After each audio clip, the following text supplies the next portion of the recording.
Hello everyone, welcome or welcome back to my channel. This is Hazelucia Tarot. I am your tarot reader Stephanie, and today's reading is a singles reading. So we're going to be looking at what spirit would like you to focus on right now while you are single, anything that is getting in the way of you opening up to love, romance, relationships, and anything else that wants to come through. Some of these were kind of a bit all over the place. They all had like different themes because I've already recorded the piles. Also, this is open to people who are not quite single. You know, maybe you're at the end or at the beginning stages of a relationship, or you could be in a situationship. It all depends on how you view your singlehood. I leave it open to whoever wants to hear advice in this pile, or sorry, in this reading. But we have 5 piles here for you today. Pile 1, we have this orange calcite heart. Pile 2, we have this lovely red jasper heart. Pile 3, we have a selenite heart. Pile 4, we have a smoky quartz heart.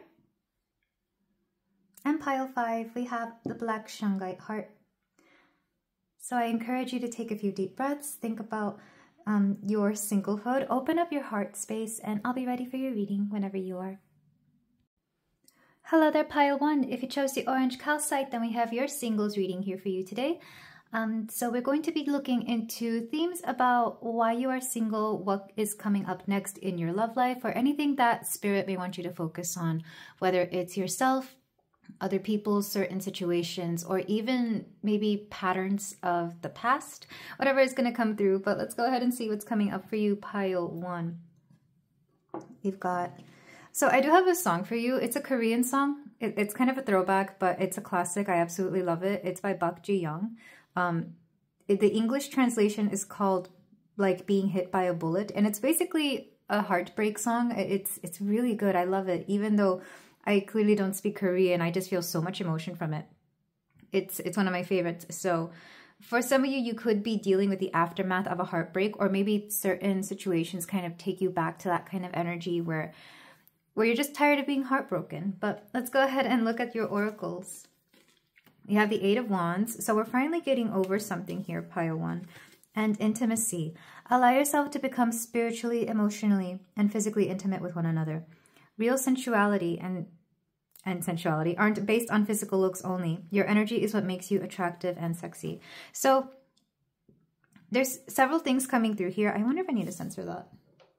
Let me censor it just in case. We do have some side boob there, but I feel like for some of you, there's 2 things coming through here. Either you have some sort of blockage preventing intimacy, like even if you are going on dates or if you're trying to get to know people, you might have some difficulty in being intimate with somebody, not just in the physical sense, but also in the more emotional or personal sense. Like maybe you find it hard to open up to people, because 8 of Wands is kind of like you move on very quickly, or you have a hard time starting something because it's kind of like something doesn't get your attention or your full focus here. I feel like for a lot of you, there's either difficulty in creating intimacy, whether it's emotional, or I feel like for a lot of you, it is emotional, because maybe the physical part isn't the problem here, but it could be the emotional. Another way of seeing this, of course, could be that you could rush intimacy, depending on which side of the spectrum you're on here. It could be either or. But let's go ahead and get more cards for you. But I do get the sense that Spirit wants you to focus on what intimacy means to you. So for my pile 1,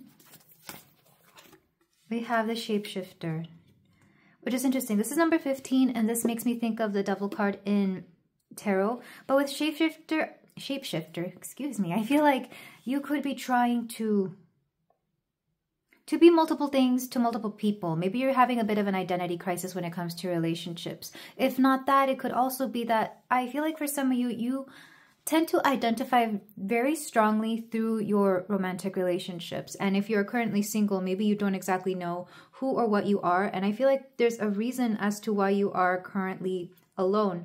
It's so Spirit can fully make you understand who you are as a person. Like, what are the things you like?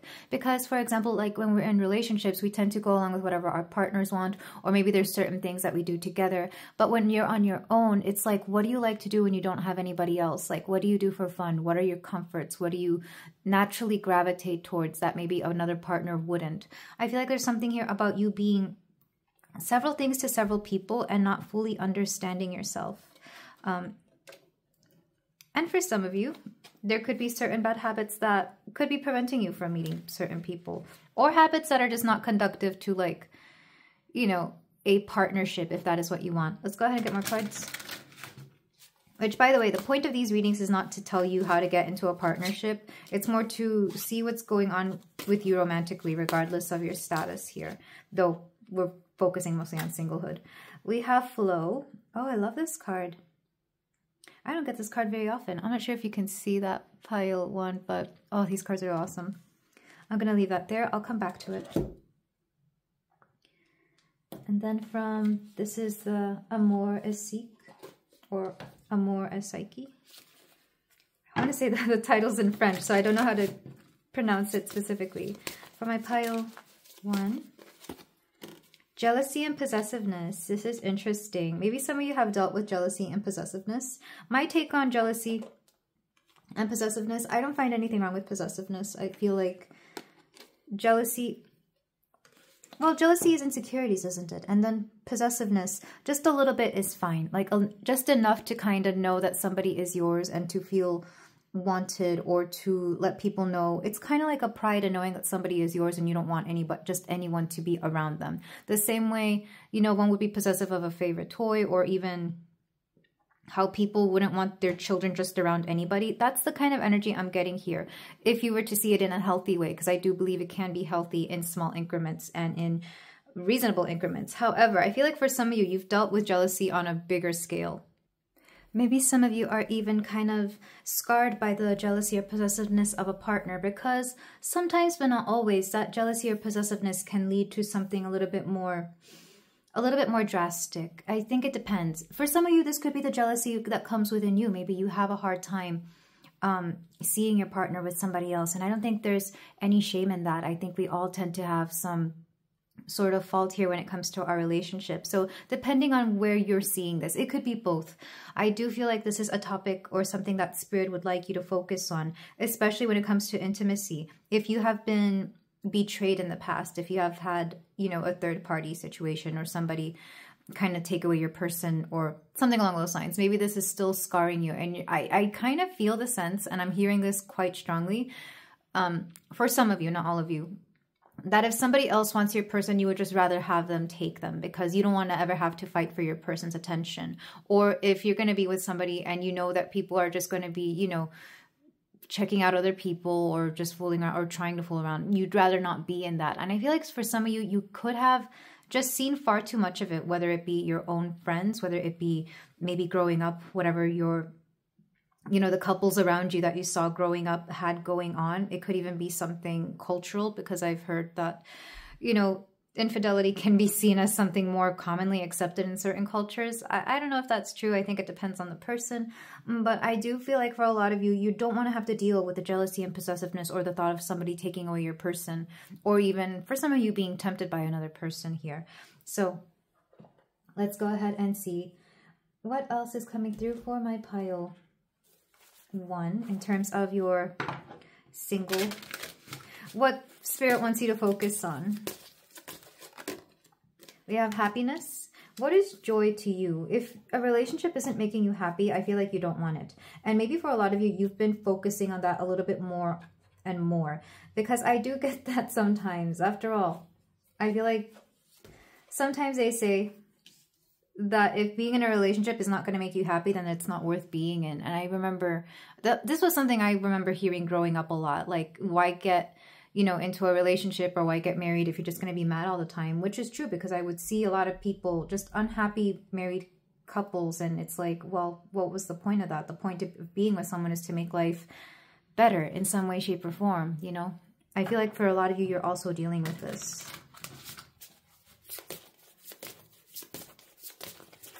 The last one is reasoned. I'm being told to get another card. Creative. This is an interesting thing coming through. I feel like a proper relationship for you, pile one, is going to be one where you're inspired to create. Not where you're inspired to create to escape, but inspired by your person to create. Not just with them, but also for yourself. There's something here about being each other's cheerleader. Like, whoever you're meant to be with should be very very, well, they shouldn't worship everything that you do, but they should be very awed by the things you create. Because there's something about your creative energy, especially with the flow card, that lets me know that you're actually meant to create something in the world. Doesn't matter what it is. It could be your career. It could be something physical. Maybe you're an actual artist. Maybe you write. I feel like whatever partner you have should be a fan of yours. Maybe even your biggest fan. Or they should at the very least encourage whatever it is that you do. Which I know seems odd, but I've literally been in, just to use some of my examples, there have been moments where I've created things and I've had partners who just were very weirded out by the fact that I would have hobbies outside of, you know, whatever they had going on, or outside of something we would both do. I feel like for a lot of you, maybe you've dealt with partners who were kind of threatened by the things that you created, because it's kind of them recognizing that you have more agency over your life, or that you have like a life outside of their own. There's something to be said. Oh yeah, that makes sense. With jealousy and possessiveness, it's almost like they're jealous that your attention is being led elsewhere. Because this also happens with couples who have children. Sometimes there's a partner who gets kind of jealous that a child gets all the attention. So maybe some of you are dealing with that, especially with the reason card next to it. It's like you've kind of come to understand, or maybe you're understanding through this reading, that in order to have a partner who really appreciates you, they should appreciate the things you create. And this would include things like food, if you're somebody who likes to cook.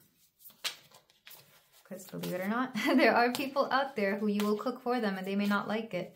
That's happened to me, believe it or not. Okay, and the last card we have is Huitaka, indulgence. At least I hope that's how you pronounce her name. Huitaka? Yeah.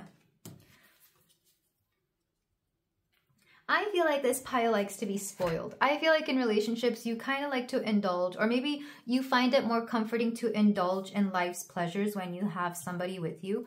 It's kind of like, you know, maybe you on your own, you wouldn't take yourself out to a beautiful luxury resort on vacation, or you wouldn't go out to like a 5-star restaurant by yourself. But with a person, you could justify it, not just because you're splitting the bill, but because you have somebody to indulge in it with it. But here I'm hearing Spirit wants you to indulge yourself in whatever it is that you want, regardless of whether you have a partner or not. It's like treat yourself like the queen, the king that you are here, pile 1.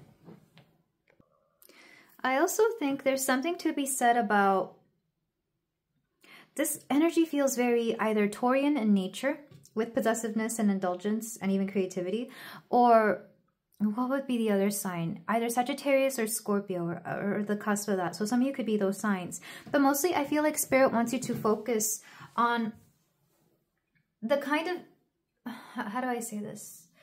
Not just the kind of intimacy you would like with somebody, but what is it that you would like to share with someone? It's like there's something here about you being yourself, especially with the Shapeshifter card. Because this card comes through as something that you are embodying that maybe you're not meant to. Because while it is an amazing thing to be able to mold yourself into whatever your partner's life could be when that partner finally arrives, I feel like there's also something to be said about your own identity within a relationship. About being able to be yourself, but also being able to do things on your own.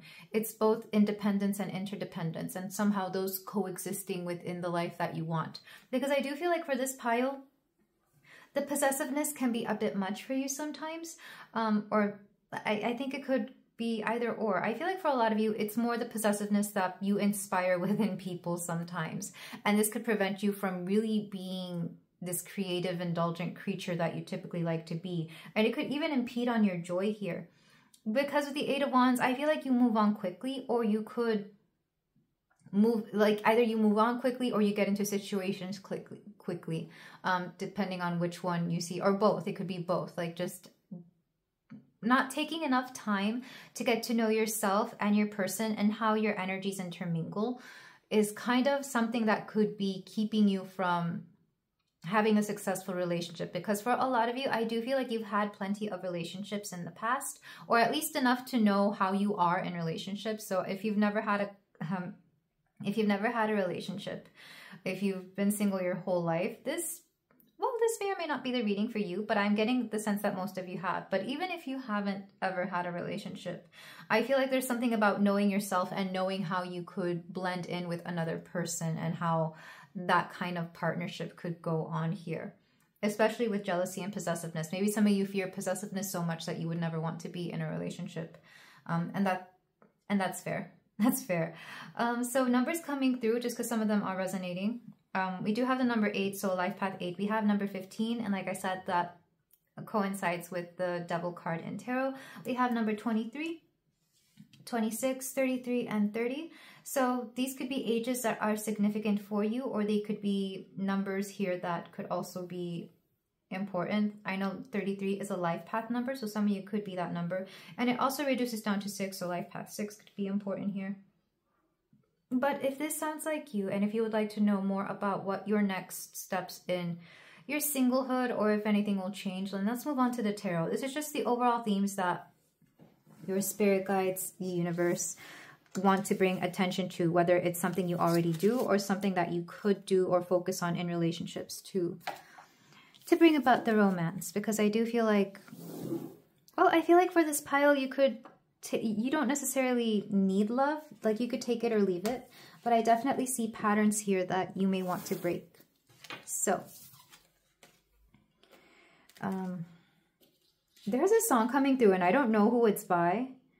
But the song called I'm Gonna Give Your Heart a Break, or at least that's how the lyrics go. I've probably only heard it a handful of times on Top 40 radio. I don't know who it's by, but that song is coming through.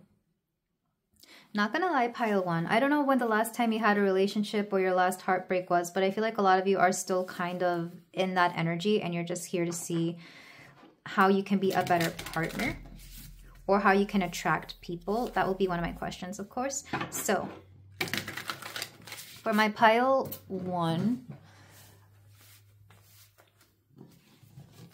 I don't know what question to start with. Okay, so what's something that you would like to bring to pile 1's attention regarding their romantic life? We have judgment.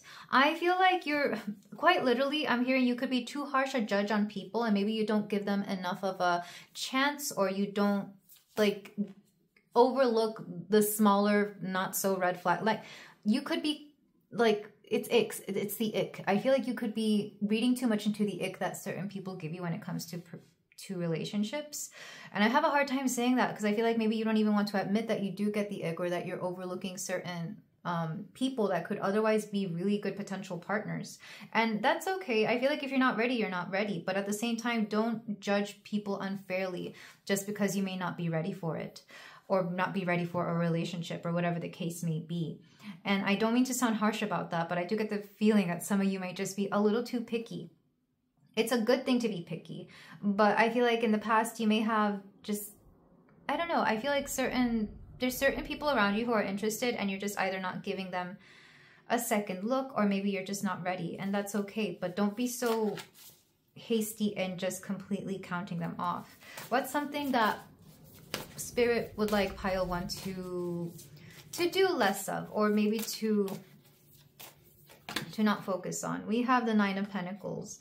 There's something here to be said. Again, it's that indulgence card coming through. I feel like for some of you, you just don't feel like, when it comes to relationships, when it comes to dating, it doesn't have to cost a lot of money. I know that sounds weird, but I'm getting that for a lot of you. I feel like doing things that don't cost money, like something about trying to impress people with like your extravagance, or your looks, something like superficiality is coming through. And I feel like a lot of you are focusing a little bit too much on either your looks, the money, like the clothes. I feel like at the end of the day, you have to really understand that somebody is going to like you for you, your personality, and the person you are. Like, they can like your clothes all they want, but at the end of the day, I think they'd rather see you without them, you know? I feel like this is what is coming through for a lot of you, pile 1. It's getting back to basics and getting back to like the fundamentals of who you are as a person, as opposed to trying to be very flashy, or trying to, you know, trying to impress somebody with the things that are on the outside, like makeup, clothes, or whatever the case may be. Which is odd, because I feel like not a lot of my viewers are superficial, but maybe you could have been adopting that kind of mentality towards relationships. All right, so what is next for my pile 1 in terms of their dating life? What is next for them? We've got the Lovers reversed. I feel like you're still trying to understand what you want out of a relationship, and that's okay. That's a beautiful thing to have, actually, because when the time comes, or when the right person comes along, you're going to know how to make it work. The next card is there anyone around who is interested in them? Ace of Wands, yes, and I think mostly for a fun time, mostly for physical times, let's put it that way. I feel like, yes, you do have a lot of admirers. Not only that, but I feel like you actually grab a lot of attention to people. You definitely have a very strong physical appeal that a lot of people find hard to ignore. And if you don't feel that right now, I do feel like you will be going through some sort of glow up soon, or people could be noticing this, because the Ace of Wands is very much the, I mean, well, look how phallic this looks. Look how phallic that looks, pile one. And regardless of whether you're into, it doesn't matter what you're into here, because if you're a man, this could be you just, again, if you're a straight man, this is women being attracted to you. If you're a straight woman, men attracted to you. And even regardless, I feel like there's a lot of sensual interest in you, physical attraction for sure. So yes, you do have people who are very much into you. The next card is going to be, when will your next relationship be, if any? The King of Pentacles. You know what's weird? I feel like your next relationship is going to be a very solid, stable one. Not only that, but it could be long-term as well. The only reason it's reversed is because it all depends on whether you're ready for it or not. And I'm not, this isn't to say that it won't happen. Like, I feel like it's just whatever relationship you get into next, it's going to be something solid. It could be with an earth sign, because I already get very earthy energy from this pile. But I do feel like for a lot of you, the next partnership you have is going to be something solid, and it's all going to be a matter of whether you're ready for it or not, because I do feel commitment. The King of Pentacles would be somebody who not only wants commitment, but they want something steady. They also want something long-term. So if you're looking into commitment or marriage, I feel like the next relationship will definitely bring that for you. The next cards are going to be, what can my pile one do in order to make themselves ready for their next relationship, should they want one? So you can ignore this if you don't want a relationship, or if you just want to take advice from this to be a better person in general, you can. But I'm going to draw 3 cards from this for this next section. We have the Ten of Swords. I'm not surprised. We have Strength reversed. You're very hard on yourself, pile one. And Justice reversed. And I feel like for some of you, you could even have this weird mentality that you don't deserve love for whatever reason. Because with Strength reversed, the Ten of Swords, and Justice reversed, I feel like you're an overthinker. And I feel like you could even be keeping people away because you feel like you're not ready for love, or that you don't deserve love, or that, I don't know, there's just something here. You could also have like this mentality that everybody you're into could just not be, like maybe you are just, you know, hopelessly attracted to bad boys or something like that, or hopelessly attracted to the people that, you know, are going to break your heart. There's almost something fatalistic about this energy, not gonna lie, pile one. It's a little dramatic, and I'm not trying to judge or critique you here, but I do feel like adopting an energy of optimism and love, and understanding that you are very much worthy of having somebody cherish you in every single way that you want, somebody that looks the way you want them to, somebody who you are always going to be attracted to, because there's kind of this energy of compromise here. Back of the deck, the Two of Cups. Well, no duh, we're talking about relationships. But yeah, I feel like pile one, for some of you, you have this mentality that you can't have everything you want in a partner. So it's like, in order to have a partner who truly loves you, you feel like they might have to be a little bit less attractive, or you may not be able to be attracted to them physically, or vice versa. Like if you're going to have an attractive partner, then they're going to be awful to you. And I feel like you have to get rid of that mentality, because the truth is you can have it all. And it's all a matter of what you're into here. And it's so interesting that this is coming through, because I see people get married this way, you know, they might have a very loving partner who makes a lot of money, but you can tell right away that those two people are not really physically attracted to each other, or one person is less physically attracted to the other, because, you know, after some time they'll just stop being intimate physically. I say this because I've seen it. I'm at that age where I've seen, you know, people of my generation get married and divorced. It's kind of interesting, the stories that they tell me.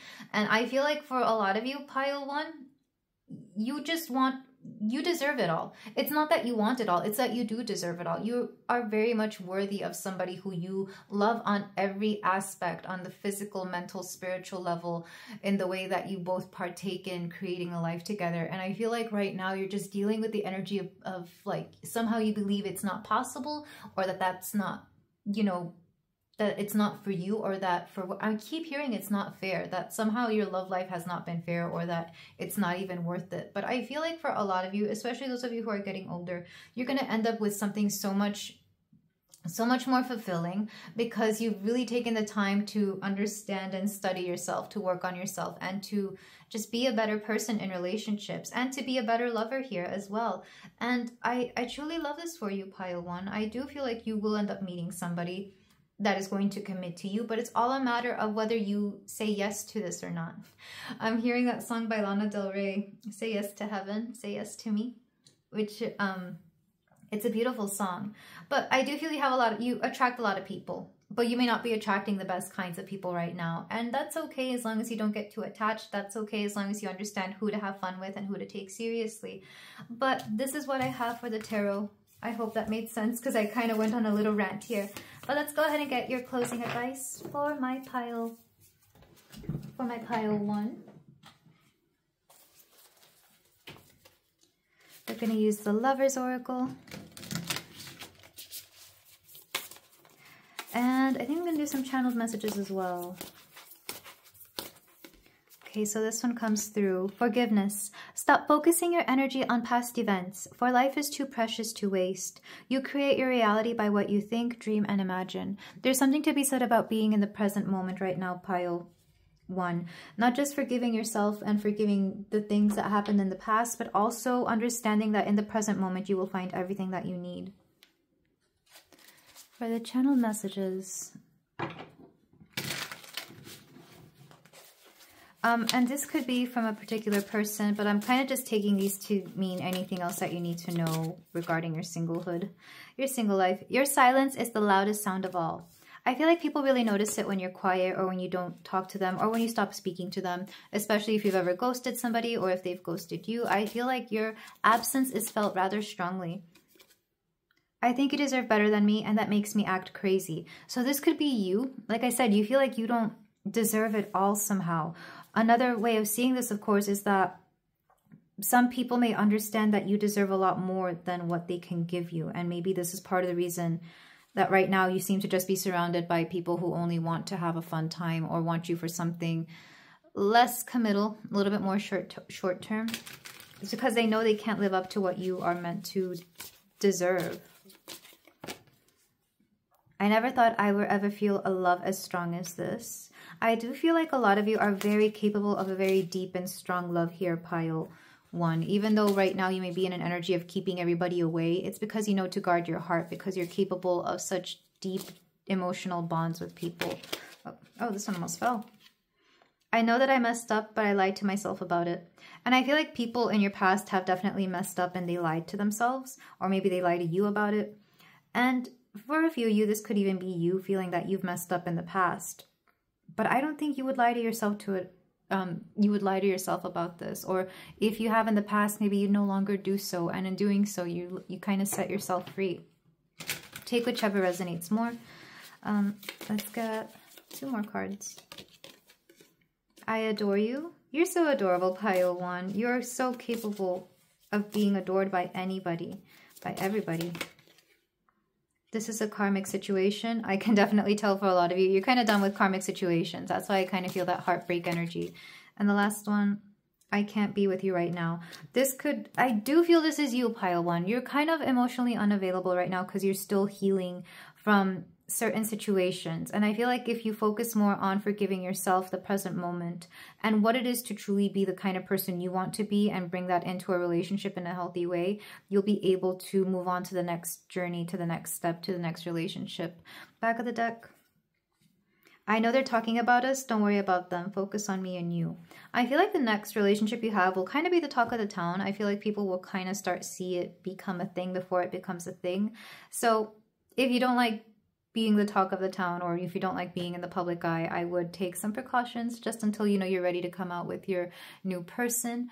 But this is where I leave it, pile 1. I hope you gained some insight and clarity through this reading. Let me know what you thought of it, because I didn't really have a plan going into this. I am sending you so much love, so much peace, so much healing and clarity. And if you feel like doing so, you can like, comment, and subscribe, and I'll see you in the next reading. Take care. Hello there, pile 2. If you chose the red jasper heart, then we have a reading here for you, your singles reading, to see what the universe, what your spirit guides would like to let you know about your singlehood, where you should be focusing on, what you can do should you want to get into a relationship, or anything else that has to do with romance, but this is specifically for my singles. Though if you're not single, you can also, I mean, you're also welcome here. I try not to judge people who are going through romantic seasons, if you will. But we're going to go ahead and start with your oracles to see what the themes that Spirit wants you to focus on are. So for my pile 2, we've got the Six of Cups, nostalgia, and chemistry. There is a mutual attraction between you and another person. Sensual attraction and passion are very strong. Both of you are attracted to each other like magnets. So several things. You could be attracted to somebody who is, when I think of the Six of Cups, I think of like a friend, people like from your neighborhood or people that you may have gone to school with, people from the past, more specifically childhood. So this could be like a childhood crush or something along those lines, or it could be just somebody that you've known for a long time. Another way of seeing this could be people from the past in general. So some of you could be questioning why you are attracted to people from the past, or if you may want something similar to somebody from your past. This could be another thing you could be focusing on. So let's say there was a relationship that didn't work out, but you really, really did like the chemistry, whether it was the physical intimacy, but it could also be the banter, or it could just be the way you both live together. You could be focusing on the positives of your past, essentially, if not directly dealing with somebody from your past right now. But let's go ahead and look at the rest of your cards.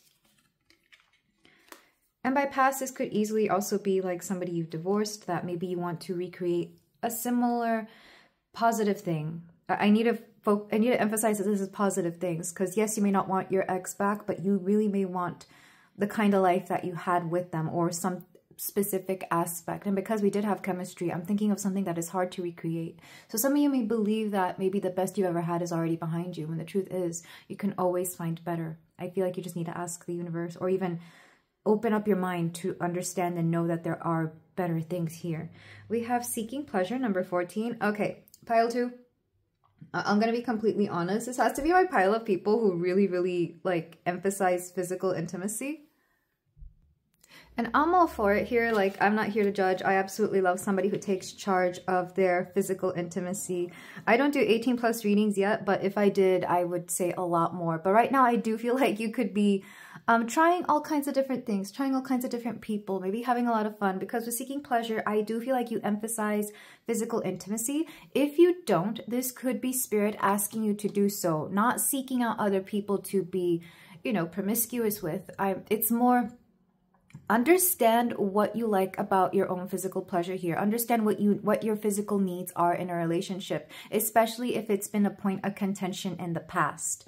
Because it's an important part of relationships, regardless of how much you may enjoy it or not enjoy it. I feel like that's a big thing. I actually see this a lot from, for example, relationship expert and divorce lawyers. They always emphasize that it's like you have to talk about that and understand how much you, either how important it is to you, how much you expect it, you know, within a given time frame, what your likes and dislikes are. It's that kind of situation, which is very interesting. Like I said, this is not an 18+ reading, but I do feel like Spirit is asking you to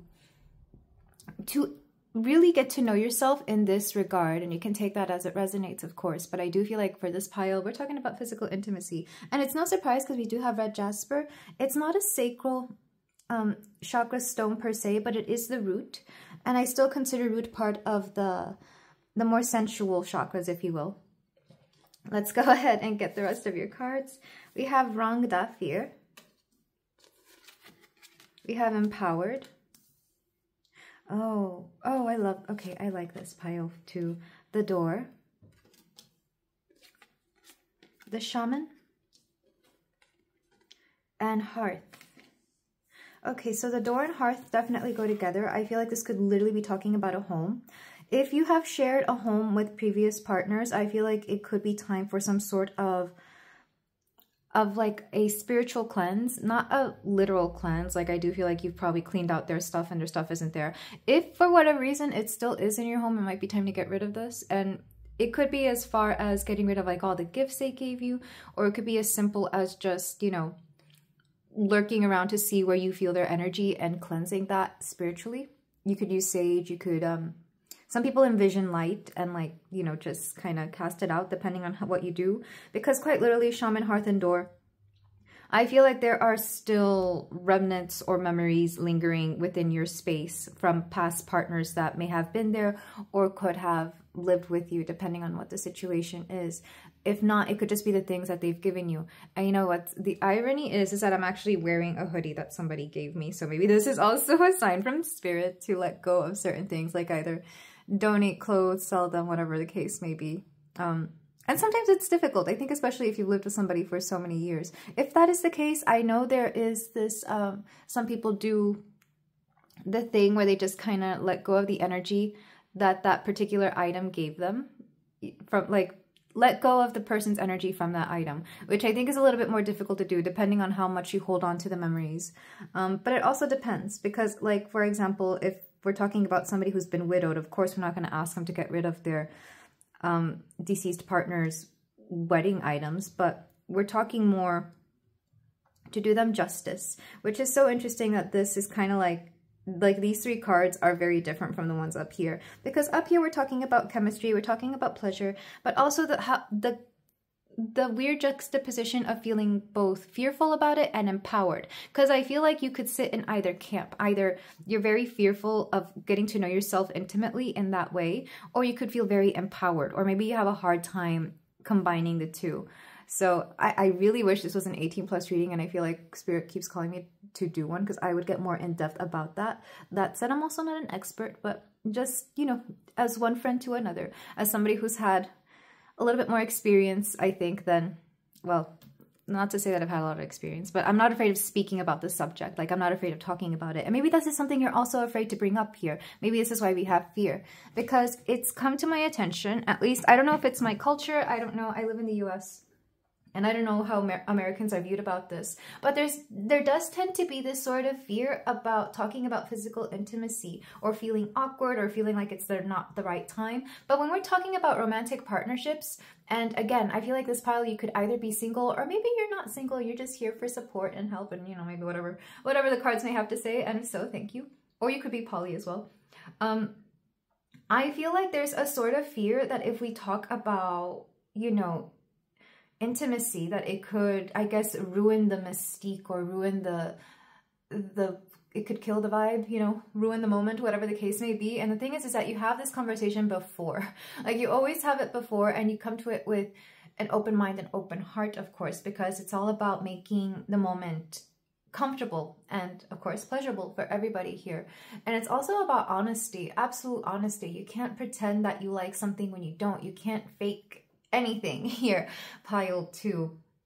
And I feel like that's where a lot of you are going to find your empowerment. I do feel like this pile, you may have had some hang-ups when it comes to your physical intimacy, and luckily for you, I'm kind of just used to people who have that. I don't know why I draw these kinds of friends and sometimes partners, so I'm kind of used to that conversation. So if you know this isn't it, then you can choose another pile. However, if you would like to hear this, and I feel like, again, this pile you could already have with somebody, but maybe you have like a certain hang up, or you could be considering, you know, breaking it off with somebody, but the truth is you could just be having difficulties with your physical intimacy here.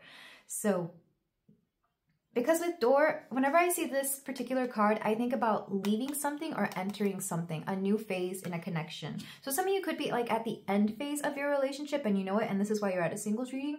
Or you could be entering in one and you're wondering, you know, what do I need to do in order to step into this new connection? And believe it or not, I do feel for a lot of you, there's going to be somebody here, whether it's you or your partner, who's going to have hangups when it comes to their physical intimacy. Or it could be a different type of partner that you're not used to and you're wondering how that may play out. Regardless, we do have chemistry here. I feel like you're actually really good at building chemistry, or you could become really good at it. Because with seeking pleasure, I feel like you're just here to have a good time, or you want to make sure everybody has a good time.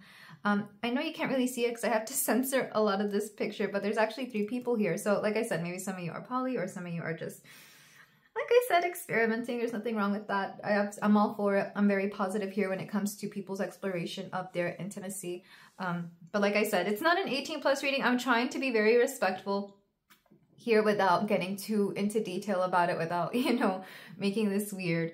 With the Six of Cups though, like I said, there's nostalgia here. So I feel like for a lot of you, you understand that you are shifting from the person you used to be into the person you are becoming. And that just happens with age, that happens with experience, both in romantic and the more physical aspects of romance here. So maybe in the past you didn't really care for chemistry in relationships, but as you've gotten more experienced or older, you've noticed that if there's no spark, there's no point in anything. And this is true because there's nothing that will kill your empowerment. I really hope it's okay to say that word, by the way. I hope YouTube doesn't like get rid of that. I think it's better. There's nothing that decreases your empowerment more than not having an understanding of what you want in a relationship. Same thing with the chemistry. If you know there's no chemistry, the connection will not last. And I'm not talking about, you know, what would it be? Lust at first sight or anything. I'm not talking about that. I'm talking about like the want and need to, you know, just being physically attracted to your partner. I feel like this could easily be a pile where you've gone with more sensible relationships or relationships that made more sense on paper, or just people that you know were safe, but maybe you weren't really physically attracted to them. And again, I don't feel like that's something you should feel guilty for, especially like in your younger years, because we all want somebody safe.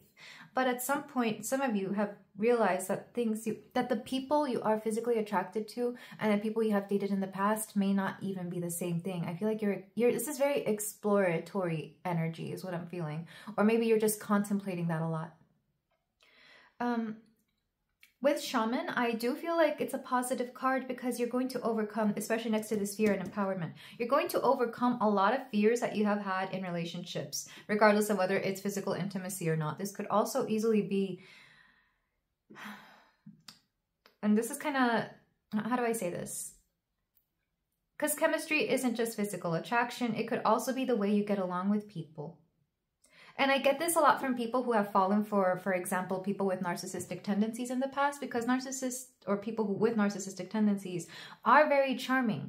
They are really good at creating chemistry. So some of you could actually be fearful of having that same situation play out, because for some of you, there's like this subconscious feeling, subconscious fear that if somebody is charming, or if that you get along really, really well with somebody, that they could end up being somebody who hurts you. And I'm here to let you know that this is not the case.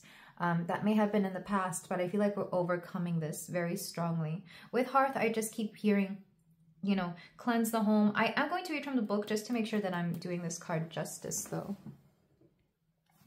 So from the book, the hearth calls us home. It is the golden glow in the middle of winter, the heat that warms us when our bones are cold, the love that stitches us back up. Some of you have always had this. You grew up with arms you could retreat into. Many of you did not. You had to learn to build your own home. Oh my goodness, pile 2. And I just realized Six of Cups could also be childhood home. So I feel like for some of you, you're actually overcoming childhood, like things that you didn't have in childhood that maybe you're trying to recreate through relationships. And I think the most common example of this are people who maybe grew up with divorced parents trying to get into marriages really quickly. I used to see that a lot growing up. So that's one example. Another one could be like maybe you came from a family that didn't really show physical affection. So when you go into, and by physical affection, I mean just simple hugs, simple, you know, cuddling whenever a small child feels fear, or whenever they just want to be around mom to feel safe. That's what I'm getting, safety. And maybe some of you are trying to recreate this in relationships, and it could be either something that has proven to be difficult, or something that you may just have a hard time like doing, or maybe you just feel awkward about it. Let me read from the rest of the book. The hearth is asking you to gather yourself, nurture the feeling of home, of comfort, of relaxed play, of security. Reach out to those who can echo this warmth back. So few people have had the privilege of actually feeling safe and cared for, including with themselves. You know it when you feel it, but until then, we keep moving towards it. We continue to fight for that space within ourselves. Yeah, and I feel like that's self-explanatory enough. So for a lot of you, you're understanding what safety is in a connection, or what it is that you could be seeking out of one.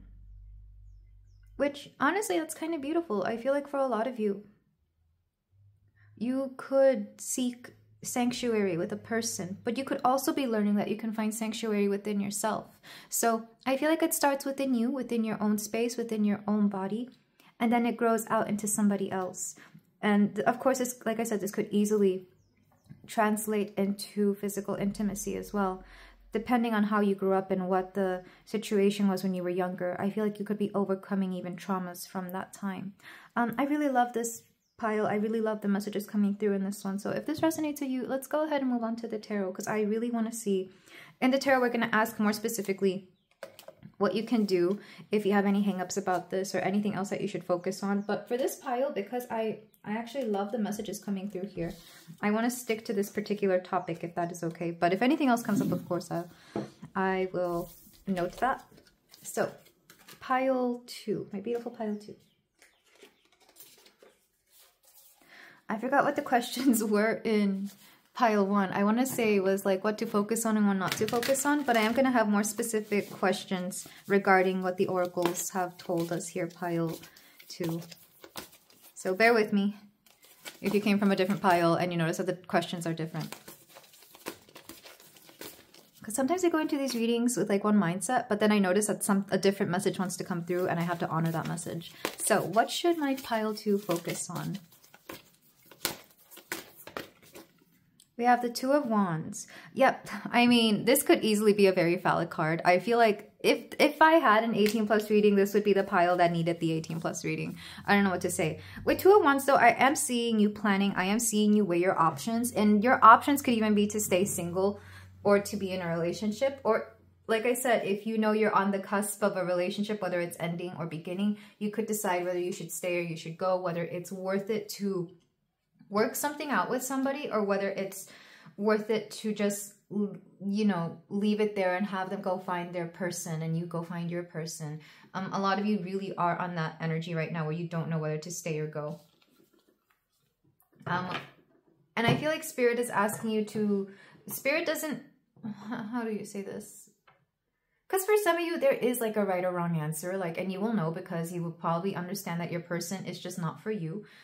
Whether it's because they have behavioral patterns that are just not aligned with yours, or because you just have different wants, you have certain disagreements here. If you haven't already had a serious conversation with your partner, I feel like it's time to do so. And this is specifically for those of you who are not committed or just, you know, whatever the case is, you know that singlehood is upon you or about to leave you somehow.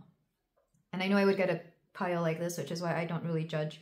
For those of you who are single, again, weighing your options. Also to be more discerning about the people you let into your life intimately. I feel like you have to be very discerning. And I've always said this, it's kind of like, not to give too much away about my personal life. If you can't see somebody as a person, as a friend, if you don't like them as a person, don't sleep with them, essentially. I mean, I know it seems like no common sense, but you'd be surprised at the amount of people who get with people just because they like them physically, but don't like them in any other way. And of course, I'm not here to tell you what to do, but just, you know, for energetic hygiene, for the sake of boundaries and just keeping positive, good people in your life, don't get with somebody that you know you just don't like as a person for the physical intimacy. I feel like you still have to have a basis of like liking them as a person or even as a friend. If you wouldn't have them as a friend, essentially, which I know seems odd, but that's what's coming through. Okay, what does Spirit not want you to focus on, or what is something you could do less of? Either in your singlehood or maybe in relationships. This could also be my pile of people who are like in and out of relationships very easily. Like maybe you don't go very long without a relationship. Maybe that's why I feel like that cusp energy. I don't know if that's the right word for it. Okay, so we have the 2 of Cups. What to focus less on? I just said you have to like your people. But I feel like one thing, you know what this is? Can I get a clarifier for this just to confirm what I'm feeling? King of Cups. Some of you really are trying too hard to find your person. I know that seems odd, but I feel like some of you go into relationships thinking, oh, this has to be the one, it's going to be the one. I feel like you should just have fun when it comes to dating. Like, have some casual things here and there. But like I said, if you wouldn't like them as a person, don't get with them too intimately, or don't stay around them. There's something to be said here for, how do I say this? Without making it sound weird. Like, even in casual connections, you should still like the person. But at the same time, don't expect them to be your everything. And I say this because I know I have friends who are like this, who are single, and I feel like they get crushes very easily, or they may overlook the red flags very easily. And it's kind of like, especially if you're younger or if you have more time in your life, don't worry about your next relationship being the one. Sometimes we're just meant to be in relationships for the adventure that that person has to offer us, and the adventure we have to offer them, for whatever fun times you can have. I'm thinking about relationships that last maybe a few years, but you know, it was a great few years. And I feel like some of you may be trying too hard to find the one, when the truth is you could have multiple people who are meant to be in and out of your life, and you're meant to have, you know, great times with them. I know that may sound a little... Take that as it resonates. I know not everyone's going to agree with them. I know a lot of you just don't want to waste your time and you want to find your forever person, and that's okay too. But at the same time, don't worry so much about it. Like, your forever person will come at the right time for you. Maybe you're meant to go through a few more relationships with people that you know you wouldn't marry, but that you have great friendships, great times with. I say this, I mean, I'm in my mid-30s, and I know I've had a lot of wonderful relationships, and we just didn't work out, or I knew I wasn't meant to be with them long term, or for longer than I was with them. But I wouldn't take back a lot of those situations that I was in, because, you know, I had a lot of fun. I experienced a lot of things that I wouldn't have otherwise known. I got to know myself through people as well, and vice versa. I probably turned them onto certain things that they never would have done otherwise, you know? Without trying to get too emotional here, I was a lot of people's... And I mean, a lot of people were like my first type of experience, and I was a lot of other people's first type of experience. Take that as it resonates here. And I don't think there's anything wrong with that. It's all about the wonderful memories. Again, I feel like outside the Six of Cups energy was coming through, because a lot of you could be thinking about exes and wondering if you should go back to them. But the truth is, I think you just miss the things that happened with them. And you can always find people more aligned to the current you, or more aligned to your true self, that can do those very same things. Okay, I want to ask questions about the oracles now. So what is something physically intimate that my pile 2 needs to focus on? And I'm only asking that because it came through very strongly in the oracles. We have the Hermit. Quite honestly, pile 2, like, I'm trying to be very, very PG here. But the Hermit is basically a solo journey, if you will. Get to know what you like and what you're into by yourself. And you can take that as it resonates. Either, you know, explore what you like in terms of relationships or physical intimacy or of pleasure on your own. And that's as far as I'm going to say. Like, it's literally what Spirit is asking you. Because some of you may not have had the time to be on your own that much. Another way of seeing this is enjoy the single life. Hermit is very much somebody who doesn't want to commit, but is enjoying themselves, because it's a self-exploration journey. So get to date people, again, that you like. Be safe. Be as discerning as possible. But date different types of people that maybe you even know you wouldn't end up with long term. I know I did that the past year. You know, I dated people that I just knew I was never going to end up with. I knew it was not going to be anything committal, but I had fun getting to know that side of me, because it brought out things within me that I didn't realize or recognize. So for a lot of you, enjoy your singlehood. Just because I feel like it's going to let you know what you like, or what you are good at, even. Like, what is your forte? What are your specialties, if you will? Oh geez. Okay, let's go on to the next questions. I'm sorry if this is an awkward reading. I'm trying to keep this PG, and this feels too much like a person. If this was a personal reading, of course, I don't think I'd censor myself as much. But yeah, this is a very interesting pile. I actually love this pile 2. The next question is going to be, what's up next for you in terms of romance? What's up next for you? We have the Page of Pentacles. So, like I said, you're exploring yourself, but also the kinds of people that you are going to date, because Page is beginner energy. It's newbie energy. And I feel like the next relationship, or the next thing, fling, date, whatever you may have, is going to be with somebody that you didn't expect to be with. And I feel like it's going to be very interesting, because, like I said, you're going to learn something about this. There is a potential for this person to either become something more permanent with the Pentacles energy here, with the Coins energy, or they could be an earth sign. But regardless, I do feel like the next situation is going to be something you can actually build upon, whether it's a friendship. Maybe for some of you it's business. Maybe you mix business and pleasure here. And for some of you, it could just be somebody who could end up being somebody that you date in the future. I feel like you're looking for potential, but at the same time, you're you're keeping your options open. I feel like this is a very healthy mindset to date people without expecting to marry them, you know, within the year, regardless of your age, regardless of what you're looking for. I feel like the next thing you have, it's not going to be very committal, at least at first. I feel like you're going to get to know this person. There's definitely a basis of friendship or like a really good bond here. So like there's going to be good conversation. You're going to get along. Page of Pentacles energy is coming through very, very comforting. And there's definitely a lot of earth in their chart is what I'm getting. And one thing about earth signs, they're really good at like making people feel comfortable or grounded or, you know, just stable. And I have a hard time understanding this because I'm a Taurus. So I naturally have this, like I don't seek that out in anybody, but people tell me this from them because I attract a lot of air signs who, I love air signs, but I think one thing they may lack is like stability or the understanding of what it means to be comfortable or, you know, nurtured sometimes. And I attract this a lot. Yeah, lots of earth energy because Hermit is also Virgo. Okay, and then excuse me, the last card. Anything else that my pile 2 needs to know? Okay, you got 2. We have the Chariot, Ace of Wands. Man, I feel like pile 2, I don't know what you're doing. And I'm pretty sure not all of you are like, you know, getting some action every other night.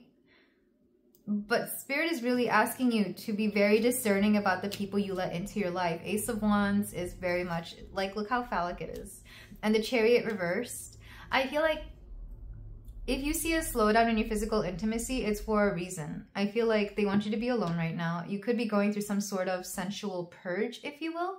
I know that seems odd, but I'm sure there's like some explanation to this and I'm not aware of. But right now you're going through either a discernment, like being very discerning of the people you get physically intimate with, or a purge of some kind. Like don't get with people you don't like. I see this more with my guy friends who are a little bit less discerning about the women they get with, especially when they're very much quote, quote, hit it and quit it. Believe it or not, I do have friends like that. And I try not to judge, but I'm also always that friend who's like, you know, just be a nice person, you know, I'm that, but I see that more with my guy friends. So if this is my pile because yeah, even gay men tend to be like this. I don't know. This energy feels very masculine. Just be very discerning of the people you are with. Be very discerning. Physically, intimately. Okay, the next section is going to be anything else that you need to know. And I'm specifically going to ask about past relationships because I can tell a lot of you are kind of wondering about that, or that could be on your mind. So what's something that needs to be known about the past connections, other than that the times they had in the past are important? So for my pile 2, we have the Magician reversed. We have the 7 of Cups. Some of you really don't believe that there is somebody else out there for you because the Magician reversed, it's kind of like, for whatever reason, I view the Magician as the one. Upright, if it was upright, it would be like the one person that you could have everything with because Magician is a great manifester. I don't know why. This is just me and I'm weird. But when I was learning the tarot, I always considered the Magician to be like the hottest one. Like more so than the Emperor and the Empress because of their ability to create anything. It's like, to me, it's the Infinity card, the ability to manifest anything, and I always found that very attractive. Reversed, though, it's kind of like, it can be manipulative energy. It could be energy of like, you feel like the best one you've ever had is already in your past, and I'm here to tell you, pile 2, this isn't true. Because the 7 of Cups lets me know that you have multiple options that you're not really seeing, and it's not so much like, you're not seeing who is out there, or you're not open to it yet. And in fact, you could be preventing yourself from allowing somebody better to come in because your mind is still hung up on somebody from the past. And who this somebody is will be up to you. It could be from years ago. It could be your last one. It could be your first one. Whoever it is that you believe it is. I do feel like right now you're going through a bit of a purge, or you will be going through one soon, of energies from the past that are preventing you from opening up to energies in the future. Which, you know, I absolutely love that for you, pile 2. I would claim this energy because I feel like it's time to let go of, if not people from the past, then the energy that they carried with them. And then we have the 8 of Coins reversed as well. There's something here that Spirit is really asking you to do. And I know maybe you don't like it. Don't worry about end game. Don't worry about the end goal. Just live in the moment. There's something to be said about living in the present moment. Some of you are focusing too much on who you're going to marry, who's going to be your forever person, etc. I feel like Spirit just wants you to live in the present moment and have fun. Because Eight of Pentacles upright would be like the rewards of your labor. Reverse, it's like, don't worry about them. They will come when they are ready to come for you. Especially those of you who are like expecting to have children, or not expecting, but who are wanting to have children but haven't had them yet. Or maybe you want some sort of life. Things will happen for you in the time they are meant to happen. Because I do, like, I get the biological clock thing. Like I said, I'm in my mid-30s, and soon I'm going to have to start either going to some sort of doctor to, like, freeze my eggs or whatever. But I feel like for a lot of you, the things that are meant for you will come to you at the right time. And maybe for some of you, it's a little bit later in life than you want, but it's going to be perfect because by then you will know how to understand, love, and appreciate them. And honestly, for a lot of you, I keep hearing you're not in the right environment yet. Because some of you are living in places that are not conductive to the kind of life that you want, believe it or not. Back of the deck. Two of Coins. It's all about balance. Focus on you. Focus on building worthwhile connections. Focus on good people as well. Yeah, the Hanged One. This is a shift in perspective. And the Seven of Swords. Because right now, a lot of you are healing from people from the past who maybe promised you everything. Maybe you had everything with them. And now it's like you don't know where to go from here. This could easily be my pile of people who are divorced, recently divorced, or about to be divorced as well. Like I said, you're at the cusp of a relationship, either about to get into one or ending one. So I hope this helps, pile 2. I hope this has made sense. I love a lot of the wisdom coming through in this pile for sure. Well, let's go ahead and move on to your closing advice.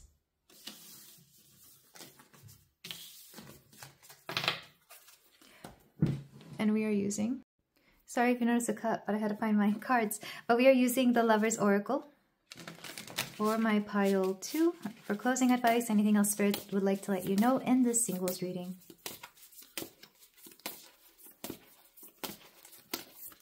Okay, we have this one. Acceptance is the key to inner peace. At times you must accept things as they are. There is no point trying to change that which is beyond our control. Yeah, like I said, it's all about living in the moment. You can't change the past, and you can only have so much control over your future. I feel like we do have more control over our future, and Spirit could be asking you to focus on that. But when we have too much control, we forget to live in the moment. So living in the present is important right now. Also, with acceptance is the key to inner peace. Like I said, get to know yourself. When you know and understand yourself, I feel like a more peaceful energy will come to you. And within that peaceful energy, you call to yourself somebody who is really meant for you. You want to attract somebody who is made for your most authentic self, essentially. Let's go ahead and get some channeled messages. And these are just meant to be messages that you need to know about romance. If you want to take this as from somebody that you know, you could. But mostly I'm going to get these as like advice cards for you, pile 2, or messages from Spirit. I know that I messed up, but I lied to myself about it. This could be, like I said, this could be you or a person from the past. Somebody here messed up, and maybe you're not seeing the truth of a situation. Yeah, at times you must accept things as they are. Some of you have not been seeing the truth of a situation, whether it was something you did or something they did, doesn't matter. I feel like understanding the truth is going to be important here.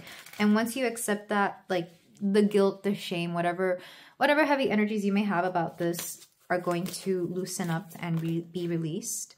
I'm only interested in your body. Like I said, pile 2, I swear, this is my pile that only cares, maybe not only cares about physical intimacy, but you definitely have a very strong emphasis on this. And like I said, I'm not shaming you, but Spirit really wants you to focus on building a genuine connection. Not saying that you haven't or that you don't, but I feel like the physical intimacy could always take like a priority over everything else. And honestly, it hurts me a little bit to say that, because if you guys knew me as like a person, you would know that that's actually not something I would ever shame anybody for. I just feel like Spirit is asking you to, I mean, this could also be Spirit talking to me for all I know, but you know, I feel like Spirit is just trying to let you know that there's more to chemistry than just physical intimacy. I love your touch, your laugh, your scent. Oh. Very earthy energy. It's all about the senses. There's also something to be said that if you don't like somebody's touch, laugh, or scent, maybe don't get with them. I want to know who is coming here, like just getting, I mean, again, I'm not judging. I really am not. But I feel like there's somebody here who just isn't as discerning about who they get with. And I feel Spirit is asking you to be a little bit more so. Some of you could have a hard time being in your body as well. I'm hearing patchouli would help with that, the scent of patchouli. I don't want to move on from you, but I don't want to change my ways either. This is somebody from your past. Either they have a hard time moving on from you, or they don't want to change, but they kind of still want you in their life. I love your lips. I'm going to put that right here. I'm emotionally unavailable. You have to have somebody in your energetic field right now who only wants you physically and nothing else. And if so, it's time to cast them out. Because I feel like you may have given this person multiple chances, and maybe you even really enjoy the physicality of this person. But if they're not going to give you what you want or need, then they're just going to be draining you energetically. I actually had this conversation last night, because there's kind of this thing on social media recently where it says men drain women's energy sensually. When honestly, well, first of all, this is for both genders. Like either gender can drain either gender sensually. Like that's a big thing. That's my biggest thing here. Like it has nothing to, it's not gender specific. It's just high vibrational people being drained by low vibrational people. Energy vampires essentially. And this happens a lot in physical intimacy. I feel like that's a whole nother video, a whole nother conversation that I will not get to in depth here. But if you've been thinking about that, this is essentially what this is. And it could also be the same gender, same sex here. So like, I'm not here to shame one gender over the other. I really am not, because I've seen it both ways. Because I have friends of both, and I'm very neutral when it comes to the genders sometimes. Especially when it comes to things like this, because I've seen it go both ways. But somebody here is emotionally unavailable and they just want you for the physicality. And I feel like you really have to make a strong decision about that, pile 2. Yeah, again, I'm emotionally ABUSIVE. And that's not fair to you. You deserve somebody who's able to appreciate you physically and also appreciate you as a person. I've been asking around about you. This person seems possessive or jealous. That's what I get from this card. Even though there is a card here that is about, ooh, you're too clingy, I need space in a relationship. Whatever. This person could accuse you of being clingy or wanting commitment, but at the same time, they don't want to let you go. Whoever this person is, I feel like you will know, and it's time to cut cords. It's time to let them go. Just let them go. Like, I don't know what else to say. Again, I try not to tell people what to do, but when you let go of this energy, you'll have a better time of finding the right people for you and just feeling free. Because as I tap into this person's energy, I feel like a pit or a black hole, right where the heart and solar plexus meet. I forget what that chakra is called, but that's where I feel it. And it's taking away not just your confidence, but a little bit of your agency as well here, pile 2. But I'm sending you so much love. I'm sending you healing from this person, as well as the clarity to move on from this person should you need it. And if you feel like doing so, you can like, comment, and subscribe. And I will see you in the next reading. Take care, pile 2. Hello there, pile 3. If you chose the selenite heart, then we have a reading here for you, your singles reading, to see what spirit would like to bring to your attention, what is coming up next in your love life, as well as any other specific topics or situations, things that spirit would like you to focus on while you are single, either what is keeping you single or just anything that comes to mind. This is a reading specifically made for my single people out here. Though even if you're not single, you're still welcome. Just letting you know that this is going to be mostly for people who are not in partnerships or not committed, because some people consider themselves single even though they are in relationships. It's like until they're married and locked down, they don't count it. You could be one of those, pile 3, but let's go ahead and look at the cards you chose. We have Judgment and Intimacy. Interesting. This is the second pile where intimacy has come out. Allow yourself to become spiritually, emotionally, and physically intimate with one another. Real sensuality and sensuality aren't based on physical looks only. Your energy is what makes you attractive and sexy. So, strong Scorpio energy or Plutonic energy. With Judgment here, there's something about you take things seriously in relationships, pile 3. Or physical intimacy could be something that you don't take lightly. Like, you just don't give yourself over to anybody. You could have been in relationships where it doesn't matter how long you were with, maybe you never even got physically intimate with them because it was something that you valued too much. Some of you could have maybe in the past practiced, abstinence, or something. You could combine your spirituality with your sensuality and you only give it away to either people you're going to get married or something along those lines, like long-lasting relationships. Take that only if it resonates. This doesn't have to be everybody. If that is not you, it could be that particular mentality or mindset that could be coming to the forefront in this particular pile. So even if you are a little bit more open and free about your sensuality, maybe that particular mindset has been haunting you, or maybe you've been considering, for example, being celibate until the right one comes along. Take that as it resonates, but I am getting that very strongly with judgment and intimacy. Let's go ahead and get more cards for you, pile 3. We have aligned. Yeah, it's like for you, everything has to be perfect. Everything has to be in alignment with what you want, because you don't just give yourself over to anybody. We have empowered.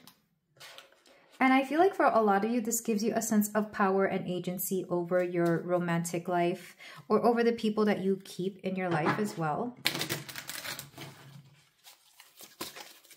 Which, if you're coming from pile 2, then I feel like my personality really came out more in pile 2, because I understood that energy more than this one. Not saying that I don't understand this one, but I can see where you're coming from, where you just don't want to give yourself over to anybody.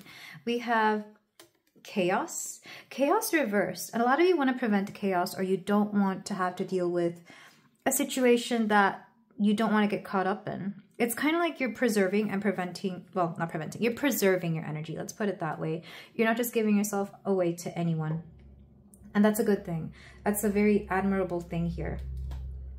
Again, if you feel like this isn't you, either you could choose another pile, or this could be spirit asking you to consider this type of mentality depending on the situation, depending on where you're at here, pile 3. We have ideal romance. Oh, I get it now. Let me get all the cards before I set it out, but we do have ideal romance here. I feel like some of you are just waiting for like the perfect romance, and there's something to be said about that as well, because of course not everything in life is going to be perfect, but I feel like holding yourself to such a high standard could be just as frustrating as people who don't hold themselves to such high standards, you know? I'm not judging anybody here, but it seems like you're on the opposite end of the spectrum, where some people are very much into like casual hookup culture, situationship culture. You could be on the other side where it's like, no, I only want committed partnerships, good, strong, committed partnerships.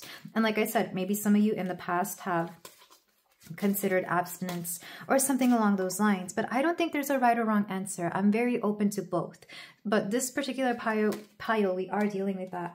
We have renewal, so maybe some of you are trying to shed a little bit of that. Maybe you're trying to be a little bit more carefree or a little bit more open when it comes to the situation, especially those of you who have recently left behind some sort of culture or mentality that maybe you felt wasn't very fair to either you or the kind of person you wanted to be.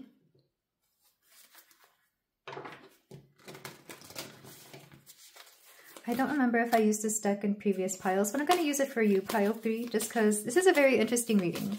The energy I'm getting from this one is very interesting. We have Not Mystery.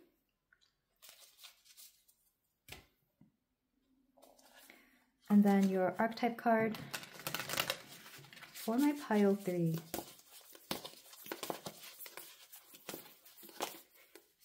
Okay, you got 2. We have Shaman and the Mask.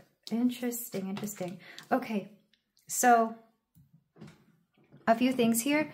Well, one, if you are coming from pile 2, I feel like you're very different camps, but there are certain similarities here, and that you're both wanting to explore the kind of person you are or are meant to be. Something about being liberated by either a previous identity you had when it came to your sensuality, when it came to your romance, when it came to your relationships. One thing you're trying to figure out is who you are, and whether the things that you grew up with or the things that you are surrounded with, or even the things that you did in the past, are still resonating with you.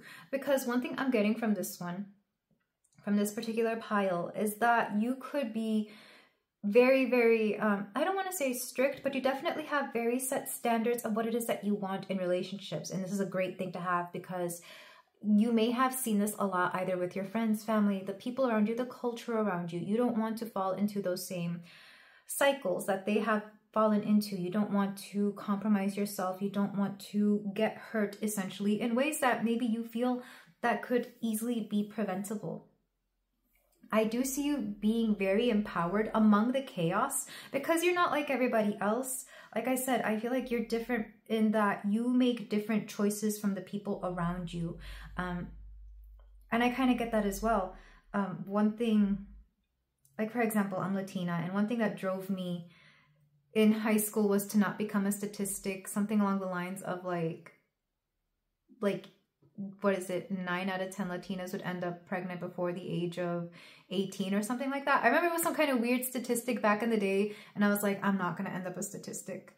And that was a big thing. Part of my identity was that I didn't want to become that. I'm getting a similar energy here where a lot of you do not want to end up in, for example, situationships where you catch feelings for somebody who really had no intention of doing anything for you. So I feel like you've come up with your version, your idea of what romance is, both romantically, physically, etc.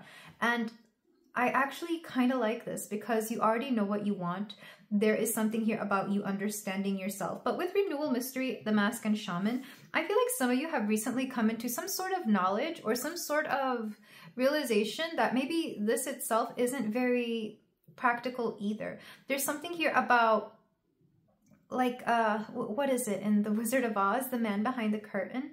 Pay no attention to the man behind the curtain. Maybe it's like you realize and recognize that some of the things that you actually believe in were due to what everybody else was telling you, or was due to something, I don't know, something pivotal happened here, pile 3. I'm not sure. This could have been you falling for somebody that you weren't expecting to fall for. This could have been you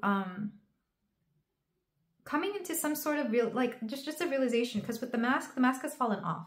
The mystery, you've kind of come to know something. You've recognized something. You've gotten to know something that I think you weren't expecting. This could come as like your own personal realization, or it could have been through somebody else letting you know about this. Because renewal lets me know that I feel like you're letting go of some very strict, I keep hearing strict or like very, I don't want to say uptight because I don't want to make it seem like it's a bad thing to have these standards, but I feel like somebody has enlightened you to something recently, and maybe you're still staying aligned, you're still staying empowered, but you're learning that there's different ways of going about getting the things you want out of a relationship, or conveying what you want in a connection in a relationship here. It's kind of like your ideal romance you're recognizing isn't actually your ideal romance. It's just something that maybe you realize is a little bit more flexible than you recognize. Because with Shaman and the Mask, somebody has literally enlightened you into a different way of being. And now there's kind of like the very crisis you were trying to avert is, I'm not saying that it's a crisis or a chaos within you, but you're starting to see the other side of things and how easily people can slip into that. So I'm not saying that all your standards or your what is the word I'm looking for? You're not going to change overnight just because of some little thing, but you are starting to question why you have certain rules for yourself, why you see things in a certain way, because I feel like something or someone or a situation enlightened you. And it could be a bit of an identity crisis when it comes to relationships and romance, or it could be watching like a friend, a close friend, go through something and suddenly you recognize that you have been misjudging a situation, or maybe just not understanding certain people or certain things. And this is especially true if you came from like a very strict religious upbringing and they told you not to do this, this, and that, but then you get to know somebody who's very different from you and you recognize that it's not so plain, so plainly put. It's not so simple. It's not just black and white. There's lots of shades of gray between, and the reality of it is that you have been misjudging a situation, even though at the same time you are trying to stand by your own morals and your own code of conduct here, which is so interesting. Not is the goddess of the night sky, and with the Mask and the Shaman, it's kind of like you've been given a light into the darkness somehow, and you're recognizing why certain things end up the way they are. And I feel like I keep trying to talk around a situation, like I'm trying to bring myself to say certain things, but I can't. And maybe this is a way that you communicate as well, or the way that you've been taught to communicate is to not address something directly, but to instead skirt around the idea or the topic.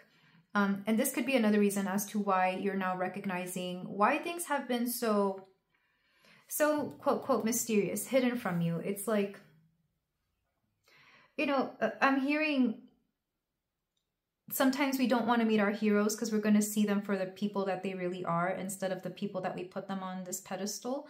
That's what I'm seeing. So this is very interesting energy. And if this resonates with you when it comes to your romance, this is more specifically talking about like the negative sides of romantic interest, especially those of you who have decided that you don't really want a relationship or anything, but you're very curious. I feel like you're here for a reason, and this is to enlighten you about something or to talk about the thing that has already enlightened you, depending on what the situation is.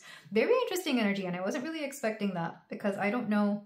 I mean, I don't know if I resonate with this or not, but I know it's very different from pile 2. The only thing you have in common is that you're both trying to figure out yourselves in this romantic climate. And this definitely has more to do with like societal pressure or cultural pressure as well. So if that sounds like something that you're currently going through, I feel like this is going to be very situational and very specific. So like I said, if this isn't resonating with you, or if you feel like it's not going to apply to you, you can go to a different pile. But for this particular pile, I'm very curious as to what Spirit wants you to know about your single life. I feel like for a lot of you, well, either you've already had a relationship or relationships like this, and you're trying to figure things out, or you're witnessing relationships around you and you're wondering, well, what's coming for me next if this is what is happening around me? Very interesting. There is something here about your friends or the people that you are close to, maybe siblings, maybe people in your neighborhood that you are kind of watching. So what would Spirit like you to focus on?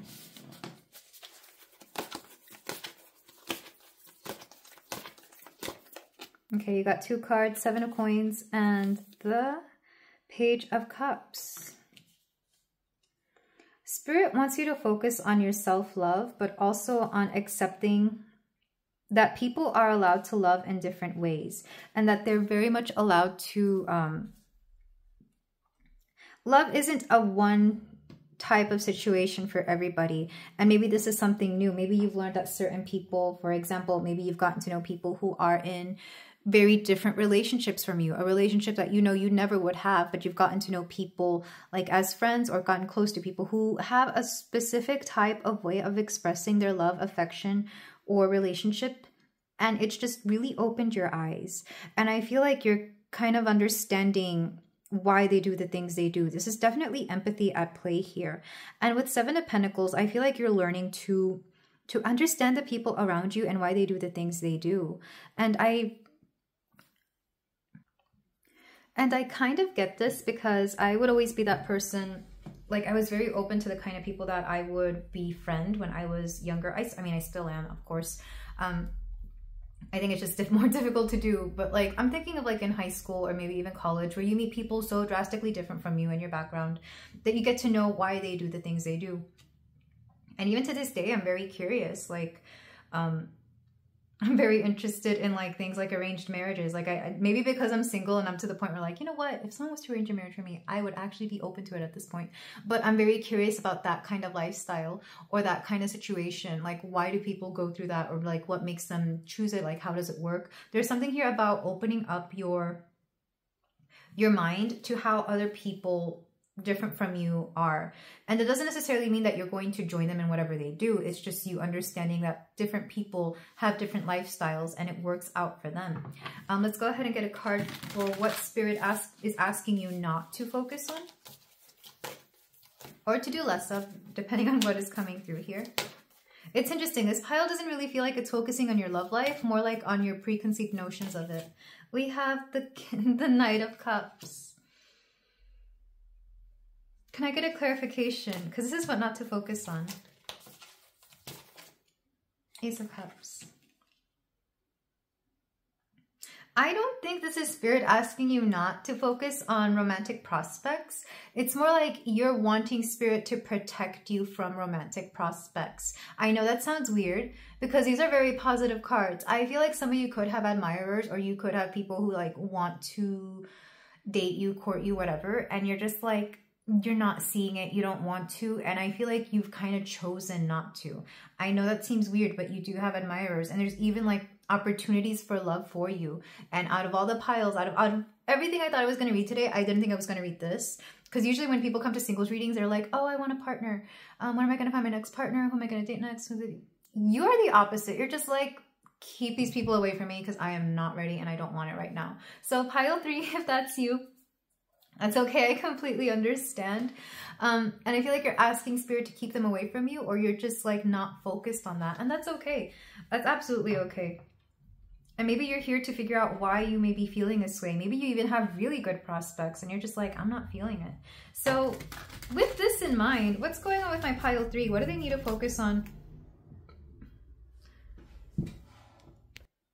Sorry if you noticed the cut, but pile 3, my throat started closing up and I started coughing. My goodness.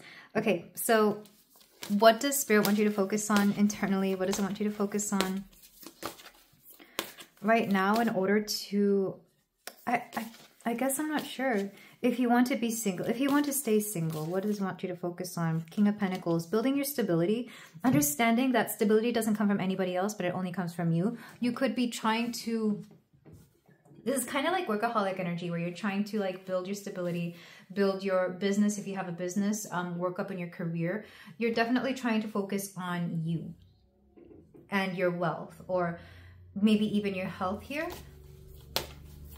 If you do want to overcome this situation, what is Spirit asking you to focus on if you want a relationship?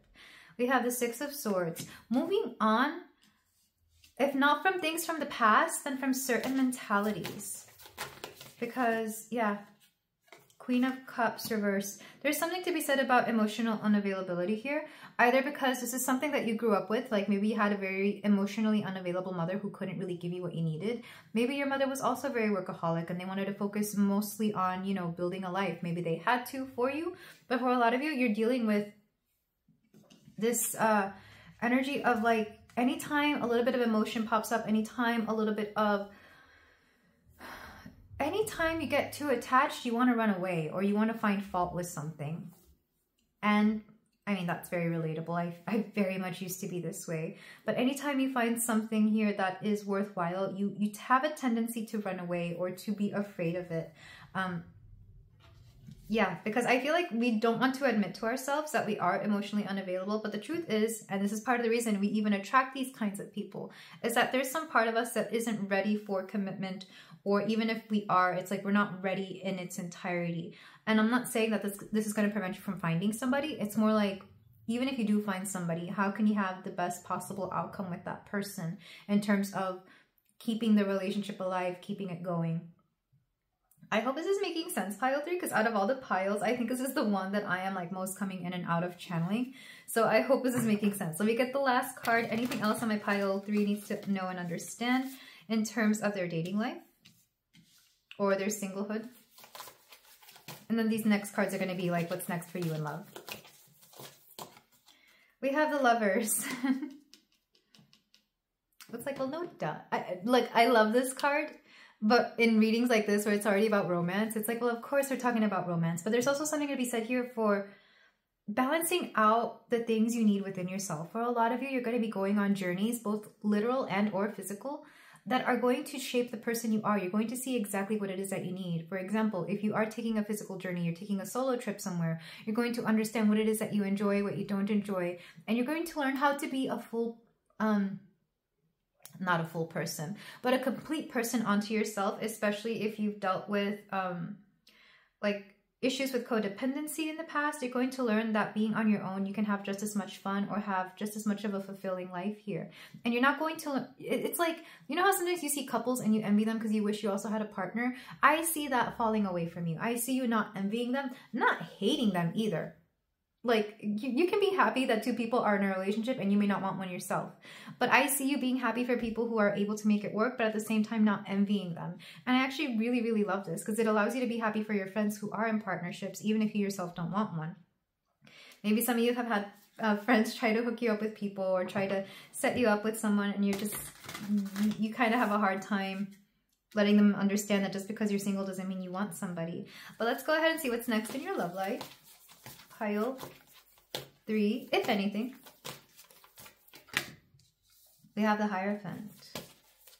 Well, you're not learning lessons anymore. I feel like right now you've already kind of been through a lot of it. We have the 10 of Wands. Seven of Cups. I honestly see you far too busy, either with work or enjoying yourself, to even consider certain options. Or your options could be very limited because of this.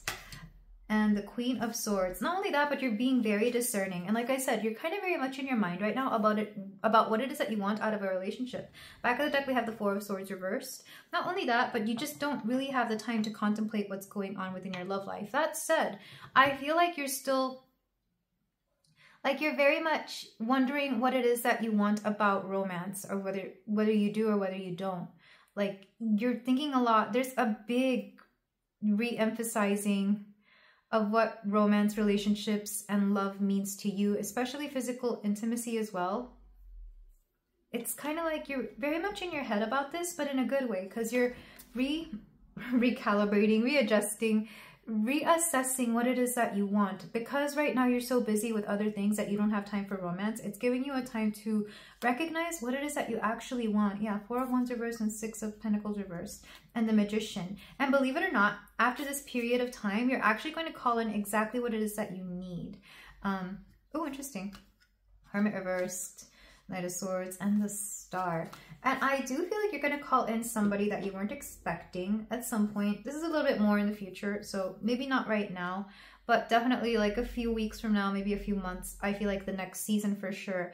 Right now, you're in a point where you don't have time to give much attention or free time to romance. Like you may literally not have time to date or even get to know people outside of the people you already come into contact with. So instead, you're just going to reassess and wonder what it is about relationships that is important to you.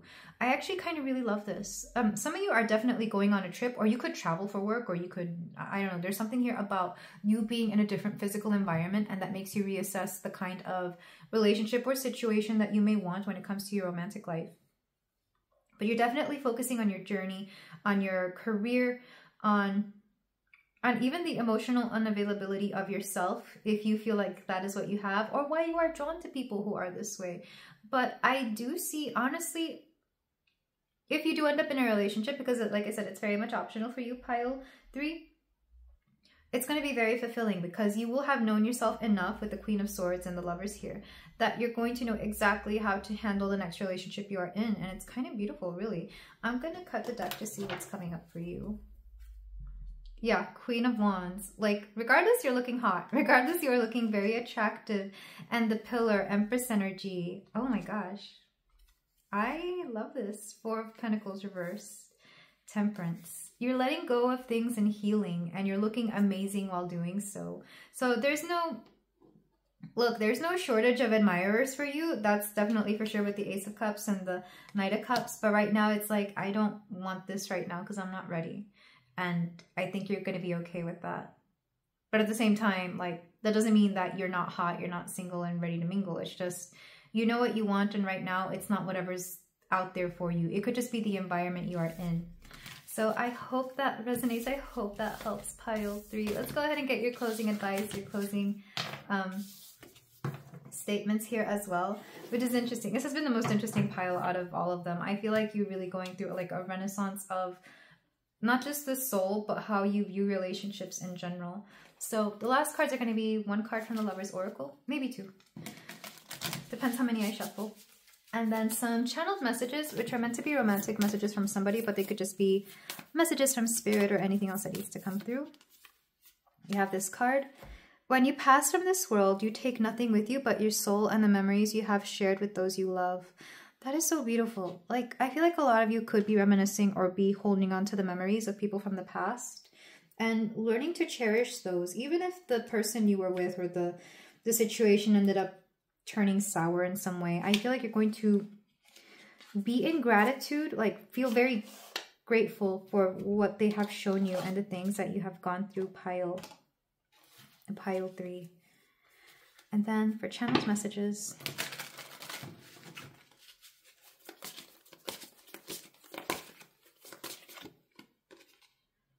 I'm torn between you and someone else, love triangle. The love triangle here doesn't necessarily have to be 2 people, but maybe some of you are. Maybe some of you are like trying to choose between people and you'd just rather not choose anyway. It's more like The love triangle is between you, someone else, and your solitude. Like some of you are very happy being independent and just doing your own thing, or not being involved in romance at all. We have, I am getting my financial situation together. This is you. You're definitely focusing on finances, career, or even like where you want to set up camp. Some of you are looking to move to a different place. And if you are, for example, moving from one country to another, one part of the world to another, it could be difficult to focus on love and romance because you're busy just trying to get situated and doing whatever you want to do. I find you so beautiful. Pile 3, you are so beautiful. I feel like I've said that twice, more than once already. You're very attractive. There is no lack of suitors here. It's not that you have trouble finding people. It's just that you may not know what you want. This feels very Aquarian-like in energy, by the way. I feel like some of you could be Aquariuses. I'm working on myself so I can be the person that you deserve. I still feel like this is you. You're working on yourself to be the person, the best possible version of yourself that you can be, whether it's for yourself or somebody else or anybody else in your life. Pile 3.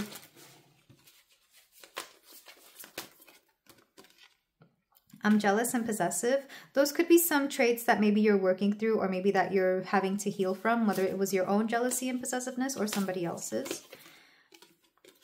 I can't be with you right now. Yeah, right now you're not in a space where you want to be in a relationship. And like I said, that's fair. This is a karmic situation. You could, again, be healing from a karmic situation, or you could be seeing karmic situations unfold around you and you're just like, I don't want to be part of any of that. And that's fair. Okay. Oh, that one fell. I'm going to reach out to you soon. But like I said, there's no shortage of people who want to reach out to you, people who want to get to know you. I feel like you have more than enough people to choose from. You just don't seem to be worried about that right now. And we are twin flames. So for some of you, you could be wondering about the twin flame situation, whether it's something that you should pay attention to or something you care about. Personally, I don't believe in the twin flame. I definitely believe in soulmates. And of course, they don't necessarily have to be romantic. But I feel like the twin flame label can be a bit limiting to people. Like just because you believe somebody is a twin flame doesn't mean you're meant to end up with them. Not only that, but it's much more liberating and freeing to be with somebody who chooses you every day, regardless of what your circumstances are, regardless of whether you're meant to end up together or not. There's something a little bit more liberating about that. And maybe some of you are becoming a little bit more open to something outside of the confines of karmic situations or soulmates, twin flames, etc. But this is where I leave it, Pile 3. Thank you so much for letting me read for you. I hope this reading made sense. I feel like this one probably had me channeling more than any of the others, just because the messages were so unique. If you feel like doing so, you can like, comment, and subscribe, and I will see you in the next reading. Take care. Hello there, Pile 4. If you chose the Smoky Quartz Heart, then we have a reading here for you. Your singles reading to see what Spirit would like to say to you regarding your single status or anything romantic-wise, to see what you need to focus on or anything that needs to be brought to your attention.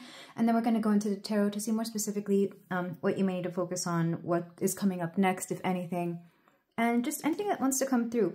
I'll be honest, a lot of these piles, they've been very, very open, a little bit all over the place. And if you feel like choosing more than one, you're more than free to do so, because they've been interesting. Also, if you're not single and you're just here and you know you're like on the precipice of either ending or beginning a relationship, you are also welcome. Because I know some people, or if you're poly as well, polyamorous, because I know some people, they like to pop in to see what's going on with them romantically. So for my Pile 4, we have unrequited love. The feelings in this connection are not mutual. One person gives more love than the other. Don't waste your energy on someone who is not interested in you. So this could be my pile of people who have dealt with unrequited love maybe a few too many times.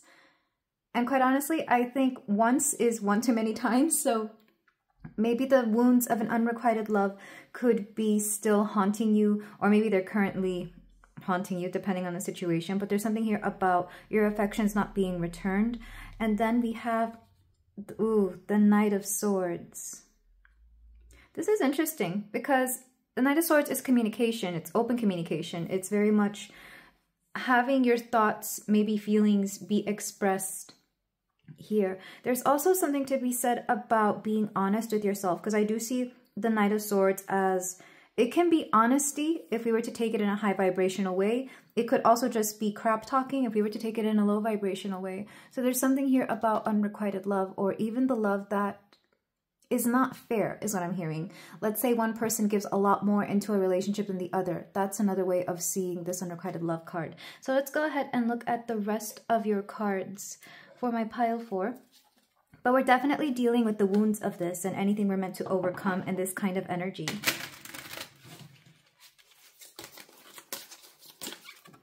We have a black star. Or dark star.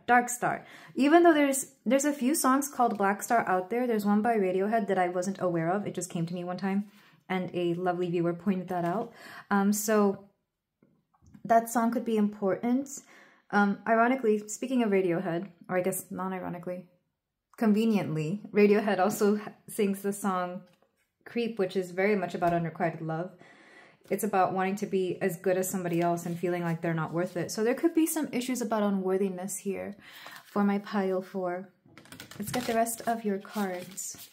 Also, I love how all your cards are purple. I mean, granted, this deck is already purple, but the fact that they're all kind of a little purplish, I love the color scheme. Something about the third eye. And when it comes to the third eye, we're dealing with truth.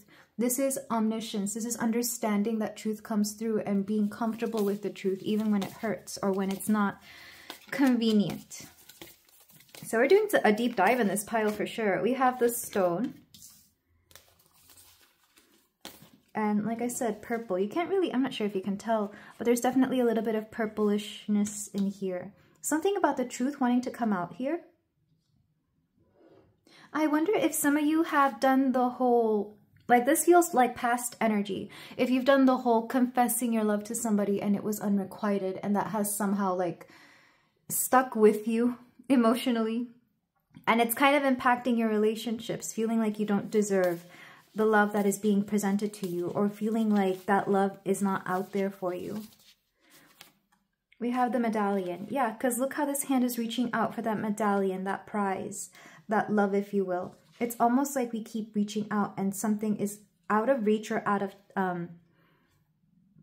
not out of touch, but you know, it's like you can't obtain that which you want because it's just not there, the warrior. And this has made you a little bit rough around the edges when it comes to love. I feel like you really do believe that love isn't meant for you, but I'm here to let you know that this isn't the truth, pile 4. Let's go ahead and get the rest of your cards though, before we take the deep dive into this. For my pile 4, we have committed.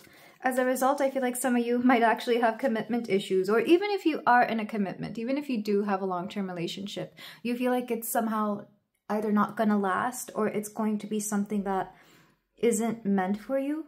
Like, there's always this, the idea of permanency for you is something that is either out of reach, out of touch, or just something that is kind of difficult to deal with, yet unconditional. And yet you have this unconditional love because, I mean, unrequited love isn't unconditional love, but to keep loving after you know it's not returned, it can be seen as unconditional. And I feel like some of you may find it even virtuous to keep loving somebody or something, even though it doesn't feel the same way about you. And that kind of breaks my heart because, yes, you're very deserving of love, but I do feel for this particular pile, we have to focus on taking our love where it is accepted and reciprocated and requited. If that's a word, where it is celebrated, where it is accepted by those who love us just the same or even more in return. Let's go ahead and get the last card, which I honestly forget what cards I chose in the first pile, so I think I confused the decks that I was supposed to use, but that's okay. It's just a surprise for everybody. So for my pile 4.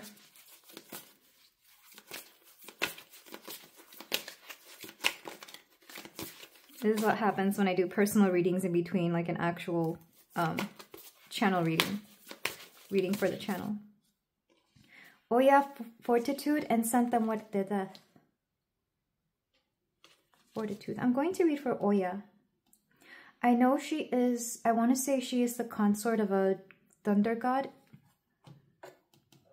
But there's something to be said about your strength here. Also with death, about not being afraid to start over.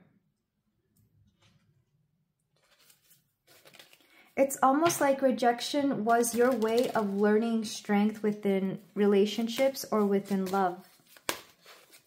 It's like you've been rejected once, you're not afraid to end things. I know that sounds weird, but that's what's coming through. And good luck. Not Chappelle Rowan's good luck, babe, coming through. But there's something here about luck coming your way for sure, or believing that you can be very lucky in love, because let's face it, unrequited love is very much an unlucky situation. But there's something here about turning that luck around and knowing that your weaknesses can be your strengths. Because like I said, you've been rejected once before. Maybe it was the biggest rejection. Maybe it was your first love who rejected you. And all that's done is made you a lot stronger when it comes to handling things in the future. Or in the now, I guess, because I feel like we're dealing with a lot of past energy here. Let me go ahead and read from the book for Oya, though, because I know a little bit about her. She's in another deck that I use, the Goddess deck. Oya is a Yoruban Orisha of storms, winds, lightning, death, and rebirth. She is known as the Mother of Nine for the 9 estuaries of the Niger River, which she is patroness. Her name translates to she tore, as her winds tear at the water's surface. Oya is a warrior, which we have right here, who watches over the souls of the newly dead and helps them transition from life to death, which is interesting because we have Santa Muerte here, which is death, holy death specifically. She also has the power to hold back death or call it forth. She is both loving and protective, both a loving and protective mother, and a terrifying warrior when necessary. Oya may manifest as a woman wearing 9 copper bracelets, or as a water buffalo or an antelope. What storm is raging in your life? Look to Oya to give you the fortitude to survive this particular downpour. This is so interesting that she is considered a goddess of death, and then we have an actual personification of death right next to her. Not only that, but I do feel like this warrior energy, some of you truly believe that love is something that is meant to be, well, maybe not necessarily a struggle, but that it is something difficult or something that you have to work through. Maybe some of you had parents that had to really fight hard for their marriage, or had to do a lot of, like, maybe they argued a lot, and you kind of took this in as something that is part of relationships. Because the Knight of Swords, I'm actually getting aggressive energy from it. Because like I said, it could be truth, it could be harsh truths, difficult truths, but it could also be that urge to have to say something when you know it's going to be difficult to say it. So for my pile 4, I really do feel like you're dealing with a lot of, this feels like past energy. I don't feel like you're dealing with this right now, because the majority of you are single, hence why you are here. But even when you are in committed relationships, which I feel like you have had at least a few, you find it hard to believe that you accept it, because unrequited love, I feel like at some point in the past, you felt rejection, and you kind of took that rejection with you everywhere, kind of like as a scar, you know, like a very deep scar that is still there, and you carry it maybe quite literally on your chest, because this is where the heart space is. And it's both made you not fear rejection, but somehow also believe that it is there. Like rejection is always, like, it's always an option, which, and I know it actually is, but the thing is, it's like you almost expect rejection before it even happens, if that makes any sense. I'm going to read from the book for Dark Star. I keep saying Black Star. Maybe somebody really likes that song. And I forget what the song is about. I think I heard it once when I found out about it. But for my pile 4. When there's something burning within you, open your mouth, which, like I said, the Knight of Swords would. This world begs us to push things down, to pretend that injustices don't exist, to not ask for more. Authority wants us to feel small and capable, to let ourselves wear down and fade away. We spend a lifetime tucking away our power, handcuffing ourselves to keep the peace, but energy is neither created nor destroyed. Each time we have bent to the will of something seemingly larger than ourselves, we have not given our power away, because that power lays in wait. It starts lighting your spirit, continuing to grow, waiting for the day you will discover it. It is the rage, the excitement, the fury, the how dare you. The next time it rains, call it by your name. There's something here about like a storm, and I feel like that storm is definitely within you. So one thing, I guess the main thing Spirit is wanting you to focus on pile 4 is not just the feelings of rejection, but where you can replace rejection with unconditional love for yourself, for situations, and for anything that you know is, because what I'm hearing is anything that's incapable of loving you is incapable of loving itself. And I think Beyonce has a similar saying in one of her songs. It's like, what does she say? Oh my God. I don't expect you to love me when you don't even love yourself. That's what I'm hearing for a lot of you. It's like you took that rejection and that unrequited love into it and turned it into something unconditional, not just for yourself, but to the people around you. Or Spirit is asking you to do this. Maybe somebody has rejected you recently, or something ended or ghosted, or whatever the case may be. And it's like, you know what? I'm not going to be bothered by this. This is what Spirit is asking you to, the perspective that Spirit is asking you to take on is to not feel rejected, but understand that this person isn't capable of loving themselves, of loving anybody the way you're capable of loving them. Maybe commitment was something that was an issue as well. And that's why you had to turn it away. And as a result, I feel like you're just not afraid. You've done this far too many times. This warrior energy is one that isn't afraid to fight the urge to fight rejection. Again, not saying that you're not going to take no for an answer. It's more like you're not going to let rejection wear you down. You're not going to let it, you know, dishearten you when it comes to matters of the heart, when it comes to relationships and moving forward. It makes sense that good luck came through, because I think it's quite literally meant to bring that song by Chappelle Rowan, because it is very much about unrequited love as well. The beginning of it is, you can say that we were nothing but you know the truth, or we are nothing, you know the truth. Whatever the case is here, I feel like the best you can do is wish people who have not reciprocated your love or your affection or whatever you had to offer, the best you can do is wish them luck and know that you are worthy of the prize. It's kind of like you think the prize has rejected you, when the truth is you were the prize. When the truth is, a prize doesn't reject you. A prize is given to you. So I feel like there's something here to be said about struggles within relationships. And maybe this is why you're single right now. Maybe you're still healing from this, or you're still having to deal with this. Or maybe if you're currently dating, like in and out of the dating game, you're just having to deal not just with rejection from other people, but you also rejecting things that you know are not going to give you what you want with commitment here, or even fortitude, things that you know are flimsy to begin with. And I feel like as a result, you become very outspoken as well. Overall, honestly, I adore this energy, because I feel like there's a lot that you're overcoming, and this has made you stronger, hence why we have the stone and the medallion. And all this is doing is polishing those rough edges around you to become this gorgeous jewel, pile 4. So with that in mind, and if this is resonating, let's go ahead and move forward to the tarot, because I want to see what Spirit has to say regarding all of this, because out of all the piles, this has been, well, one, I think the most relatable, and two, the most aggressive energy, and in a positive way. I am currently recording this during Venus in Aries, and Venus in Aries does not mind a challenge in romance. Specifically when it comes to challenges like within a relationship, I feel like they almost kind of expect it. Some of you could definitely have Venus in Aries as well, or Venus in, what's the other detriment sign? Is it Scorpio? A difficult placement, let's put it that way. You could have Venus in a difficult placement, maybe it's squared, and you're having to deal with this right now, because I do expect this to go up close to around Venus retrograde. Of course, this is timeless, but if you're catching this around the time that I posted, this is just confirmation. So pile 4, what is one thing Spirit wants you to focus on?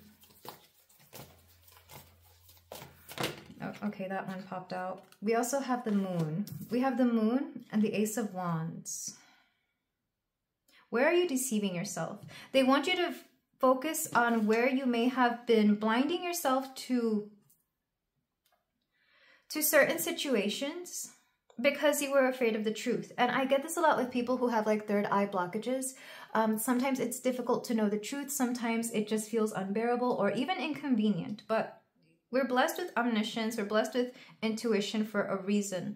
And sometimes it's the burden to bear. What this has to do with your love relationships is that you could have been overlooking red flags, or you could have otherwise overlooked where just things were not working out, or maybe it's very much like, I know some people are this way, like they know something's wrong with the relationship, or they know there's something wrong with their partner, but they just decide to smile and keep moving forward and just keep doing what they do, feeling that if they don't pay attention to it, it will go away. Literally, my right ear started ringing so hard as soon as I said that. Because I feel like some of you are definitely dealing with that kind of energy. But the thing is, you can't just sweep things under the rug. You have to take them head on. Maybe this was something you used to do in the past, or maybe this is something you've even done in one particular relationship that you didn't really do in any other, and it's kind of haunted you. Because the oracles are giving me this energy of you being somebody that doesn't put up with anything or any kind of crap, essentially. So I feel like Spirit is basically reminding you to remember who you are, because you're not here to deal with petty games or to deal with people's insecurities or whatever lies they may have. Even if, let's say, you are very psychic and intuitive, it can be fun to have people lie to your face because you know that they're not being honest and you catch them in it.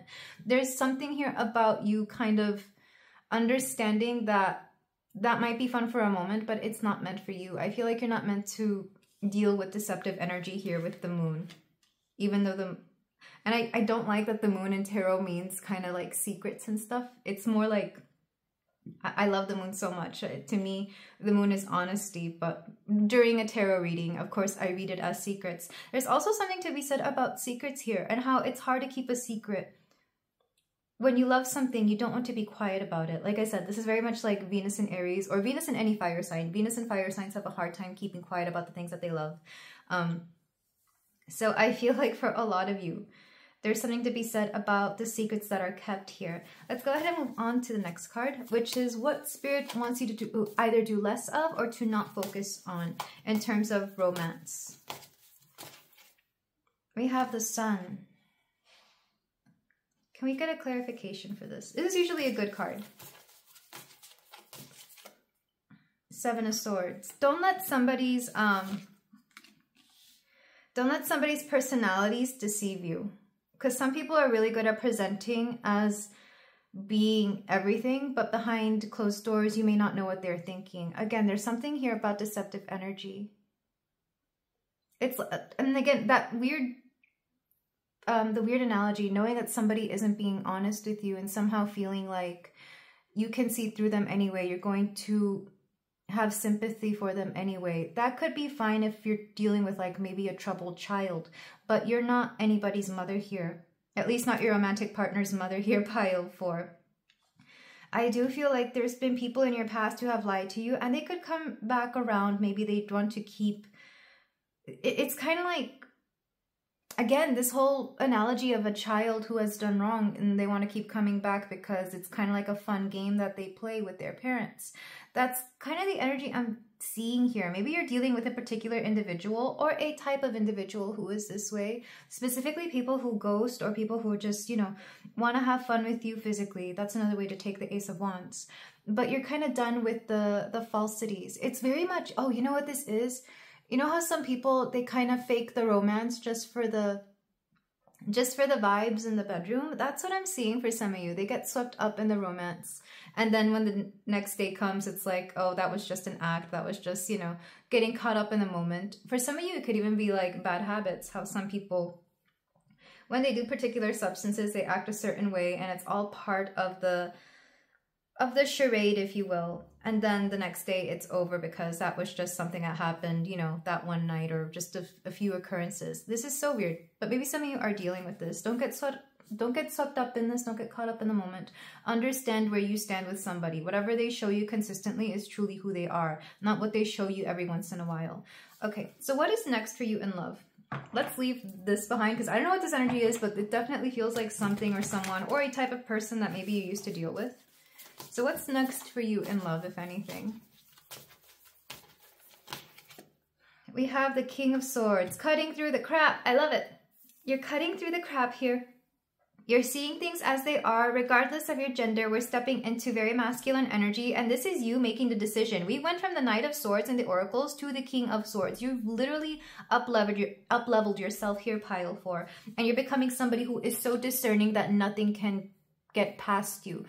It's like your word is final. This is also you asserting your opinion, asserting your voice. You're saying what needs to be said, and you're not putting up with anything.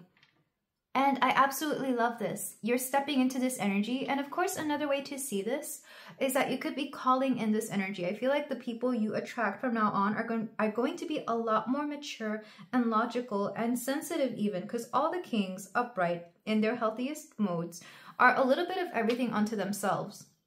This is somebody who's very logical, but that doesn't mean that they're heartless. It just means that, you know, they understand the situation. You could also be dealing with, you know, more mature, more understanding air signs. So Libra, Gemini, and Aquarius here. I do feel like you're either stepping into this energy or you will attract people like this, or both. Honestly, I feel like it could also be both. I love this for you because it's like you've been dealing with all these, for some of you, F-boys, F-girls, F-people, and suddenly you call in somebody very mature. Swords energy also tends to be a little bit, because it's king energy, this could be someone slightly older or more experienced, but somebody, I don't even want to say they're above you. I feel like they're at your level or higher, like somebody you can look up to. So you're calling in a better quality of people here, pile 4, for sure. And thank goodness, because I feel like you've done the work to deserve that. Not that love is supposed to be work, but some of you feel like it might be. Next card, you have the 8 of Wands. And this is when this will happen. So sooner than you expect, but don't wait on it. Sooner than you expect, but don't like count the days. Don't worry about the date. I feel like the more you focus on yourself and the things that you've got going on, the better things will work out. But this is going to happen. Definitely divine timing, and definitely when you least expect it, when you're least waiting for it. The last card is anything else that Spirit wants you to come through, or wants to come through for you. Justice. Okay, remember how I kept talking about this crap here with whoever, either this person, this energy, or these kinds of people are? Do expect justice to be served. Also, strong Libra energy is coming through here because justice can be Libra, and I was talking about like very mature air signs here. So your next person could be a Libra or have strong Libra placements. But regardless, I love Libra energy because I feel like Libras tend to be really, really good at relationships because they're very understanding, they're very fair, and especially Libra men.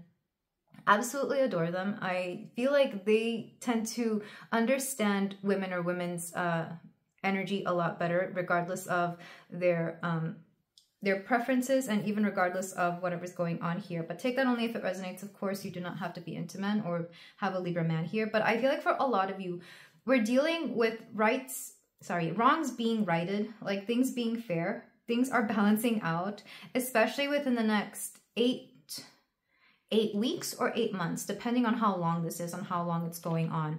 Because I feel like you've had a very, very unfair past events. Doesn't matter how long ago this was, I feel like you're healing from it, and I feel like you're actually going to get some really, really good karma when it comes to relationships, because your next person is going to be somebody who's going to be almost, I mean, I don't want to say ideal, but they're going to be a lot better for you than a lot of your previous relationships, because they care.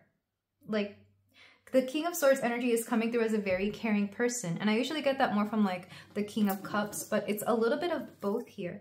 And maybe it's emphasizing that for some of you, you could be looking for like intellectual stimulation here from a partner, that, or maybe you feel comforted by intellectual stimulation or logic, especially if you have like moon in an air sign, which I found out a little bit recently that a lot of my viewers do. I need to make a poll to see what everybody's signs are, specifically moon signs, because our moon sign is where we find our comfort. It's where we nurture ourselves. Okay, so the next cards are going to be anything else that is coming for you in love or any other advice that Spirit may want you to do. For my pile 4, we have 4 of Cups, 9 of Pentacles. Some of you right now are definitely, this almost gives Hermit energy, but not exactly. Because the 9 of Pentacles is being happy on your own, and the 4 of Cups is like, even if you have some sort of pain or struggle, at least you're on your own and dealing with it by yourself, rather than in a relationship where you're taking it out on somebody else, or could be affecting your relationship. Not saying that you intentionally take it out on anybody else, but you know how when you're healing, or when you are dealing with like a certain blockage or something along these lines, it's better to be alone so that you don't involve anybody or hurt anybody in the process. This is what I'm seeing. So if you're single right now, it's because you're meant to heal on your own so that when the next relationship comes, when the next opportunity comes, you understand yourself a lot better. And this has been like a common theme in this entire reading, which makes sense because it's a singles reading. Let's go ahead and get more cards.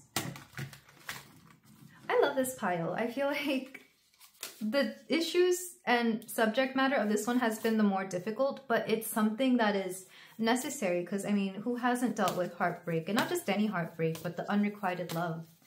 or affection that wasn't met equally. We have the Seven of Pentacles reversed. I feel like Spirit is asking you not to worry so much about your relationships either. It's like focus on anything else and this will sort itself out. The only thing you should focus on when it comes to relationships is healing the blockages to allowing people in, or the blockages to allowing good quality people in. Because maybe some of you are still dealing with a person that maybe you know isn't great for you, but you're just doing it out of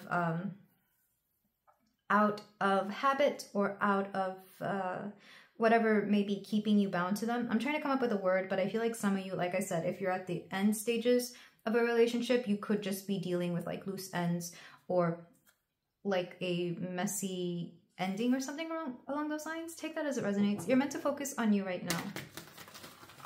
And the last card,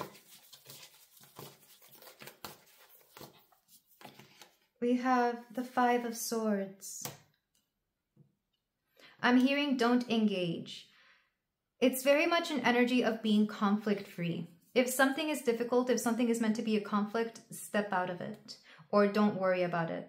Well, maybe not don't worry about it, but like don't engage, because regardless of what you do, I feel like it's not going to go your way. So right now you're in an energy where you're meant to focus on you, focus on yourself. It's probably better to be single than not, or to be independent if you can't be single, depending on the situation. Back of the deck, Wheel of Fortune. And know that this is all part of the plan for your growth. And maybe you don't want to hear that, because maybe some of you really are going through something difficult. But it's all part of this plan for your growth. You know what's interesting, especially with Justice here, if for whatever reason you are seeking legal advice, you could meet somebody very important through this entire process. It could be somebody that you hire. It could be somebody who helps you along with this process, or maybe a friend who has been through something similar. Because the Wheel of Fortune lets me know that there is something fated about certain struggles that you are currently dealing with. Also something about if you are going to choose, and this isn't legal advice, but this is kind of just random that I'm hearing. If you are going to take advice from anybody with this Justice card, it's better to ask somebody with strong air placements, because they can be very impartial, but they can also think of the pros and cons of everything. I know that sounds weird. It could be moon in an air sign or an air sign themselves, maybe both. Personally, I've noticed that I like advice the most from people who have both their moon and sun in air signs, because I've actually dated that combination the most, which is interesting because I have no air in my chart. But just from personal experience, they tend to be the best advice givers. And underneath the Wheel of Fortune, we have the Seeker of Swords. I love this up-leveling that you're going through, Pile 4, because it lets me know that you've dealt with a lot. And there's something to be said for somebody like you who has had their heart mistreated so much, but you keep loving anyway. And it's definitely a period and a moment of self-growth here, and you're going to overcome this, and I know you're going to, because there's just something so pure, so natural, so wonderful about you. And yeah, I actually have a lot of love for this pile. I wish I could give you a hug. I wish I could just, you know, send you all kinds of words of wisdom. I am sending you words of wisdom, but personally, I just wish I could tell you everything that you need to hear right now, like how wonderful you are, how fair you are, how loving you are, how strong you are. Absolutely strong. And yeah, I absolutely have an abundance of love for you, Pile 4. Not just because you need it, but because you deserve it. And not only that, but love is meant to be unconditional. I feel like this is one thing you will definitely overcome in this journey of yours. But let's go ahead and move on to some closing advice for my Pile 4.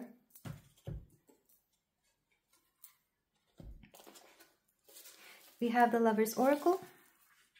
I'm going to get 2 cards for you. I didn't get 2 cards for any of the other piles, but I feel like you deserve it. We have this one, Soulmate. Your soulmate is already with you in spirit. Believe this and they will manifest physically. And you know what? I do this sometimes while I'll tap into energy or guidance from my spirit guides, and I can tell that one of them is definitely like a romantic soulmate. So for a lot of you, your romantic soulmate is already with you in spirit. You could ask for their advice. They could come through. For some of you, this soulmate could be a lot closer than you recognize or than you realize. And I feel like the next person will definitely be a soulmate for you. But like I said, they're going to show up when you're least expecting it, or when you're not really focused on that. And then the next card, ooh, lots of steamy cards. What's coming through? Sacred union. Honor and treasure your relationship, for it is truly sacred. There's something here about a sacred union coming through. I feel like this is the next step for a lot of you. And I'm going to go ahead and take the other one.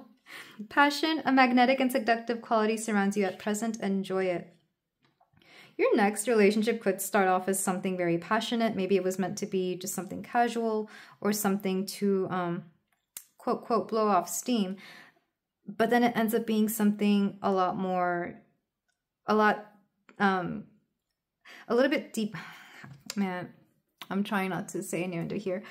It ends up being something more serious than you intended it to be. That's not to say that you're meant to jump into the next thing right away, or that you're meant to get with somebody physically right away if you're not ready for it.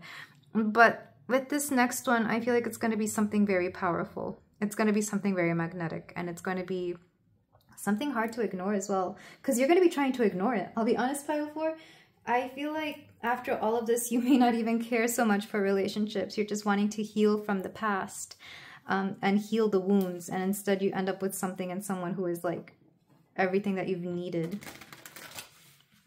Not saying that you need anybody, but for a lot of you, you are meant to have somebody in your life. Some of the piles previously had like the option to have somebody in their life, but for you, I feel like you are meant to have somebody. These are channeled messages. They could be from people or they could just be from spirit, things that you need to hear. For my pile 4, we have, I'm so in love with you. Oh, this is so sweet. I'm also hearing you learning to fall in love with yourself. We have, I'm not as attracted to you as I used to be. And again, that energy, the wounds of unrequited love are coming through here. Maybe for some of you, you had to deal with this like within a relationship. Like it started strong and then somebody lost interest or they fell out, or it became unrequited after some time. And I feel like that's still haunting you. So there's something here about healing that heart space in which that happened.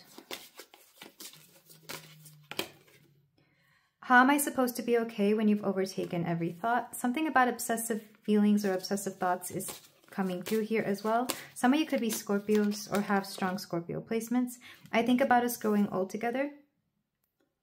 So definitely, like I said, you're meant to have somebody in your life. This is my pile of people. You're meant to have your forever person, because not everybody has that. For some people, it's optional, or it cannot. It's, you know, not important. But for you, you definitely are meant to have somebody to grow old with. Spring, so the springtime could be important. And as I record this, we're heading into spring. We're literally in the last days of February. So springtime, wherever you are, could be important. I can't get enough of you. I love this. Whoever your next person is, they won't be able to get enough of you. There's something very passionate and something very, very steamy about it as well. I have so much passion in my heart for you, it scares me.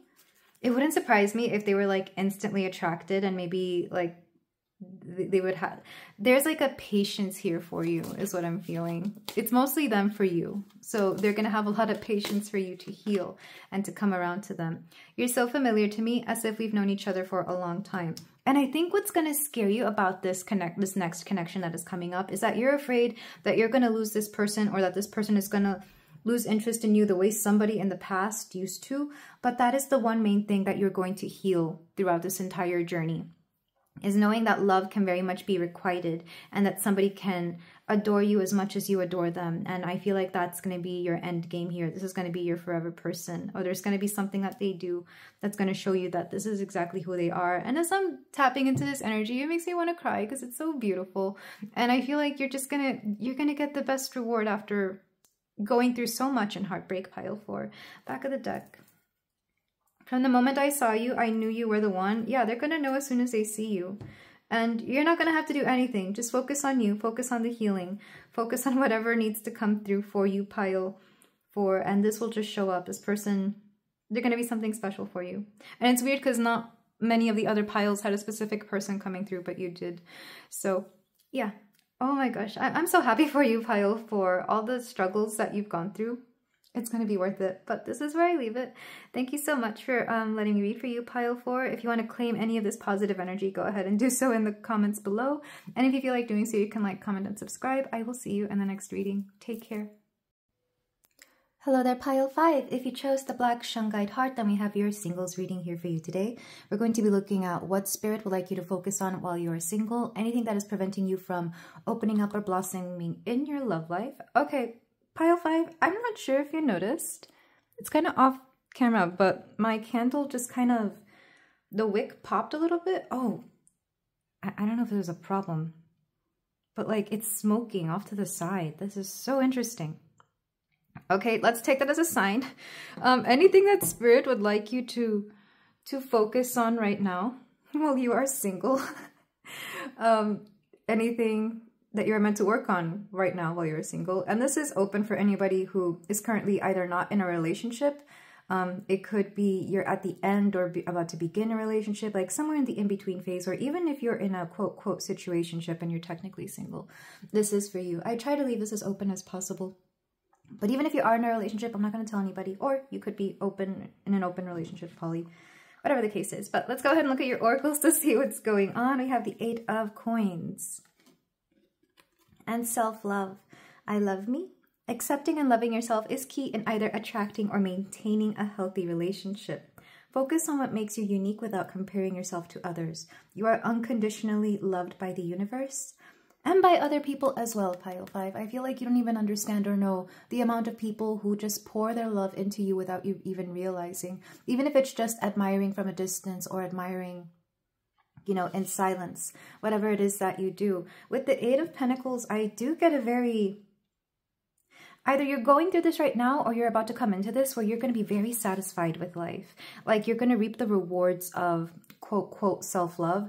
And I don't like putting it that way, but that's the best way I can describe it. It's like, you know how people always tell, or, you know, I guess maybe society or even readings like this, we're always being told, definitely by the universe, that we have to love ourselves. And maybe some of you have been struggling with this very notion or even like the act of loving yourself.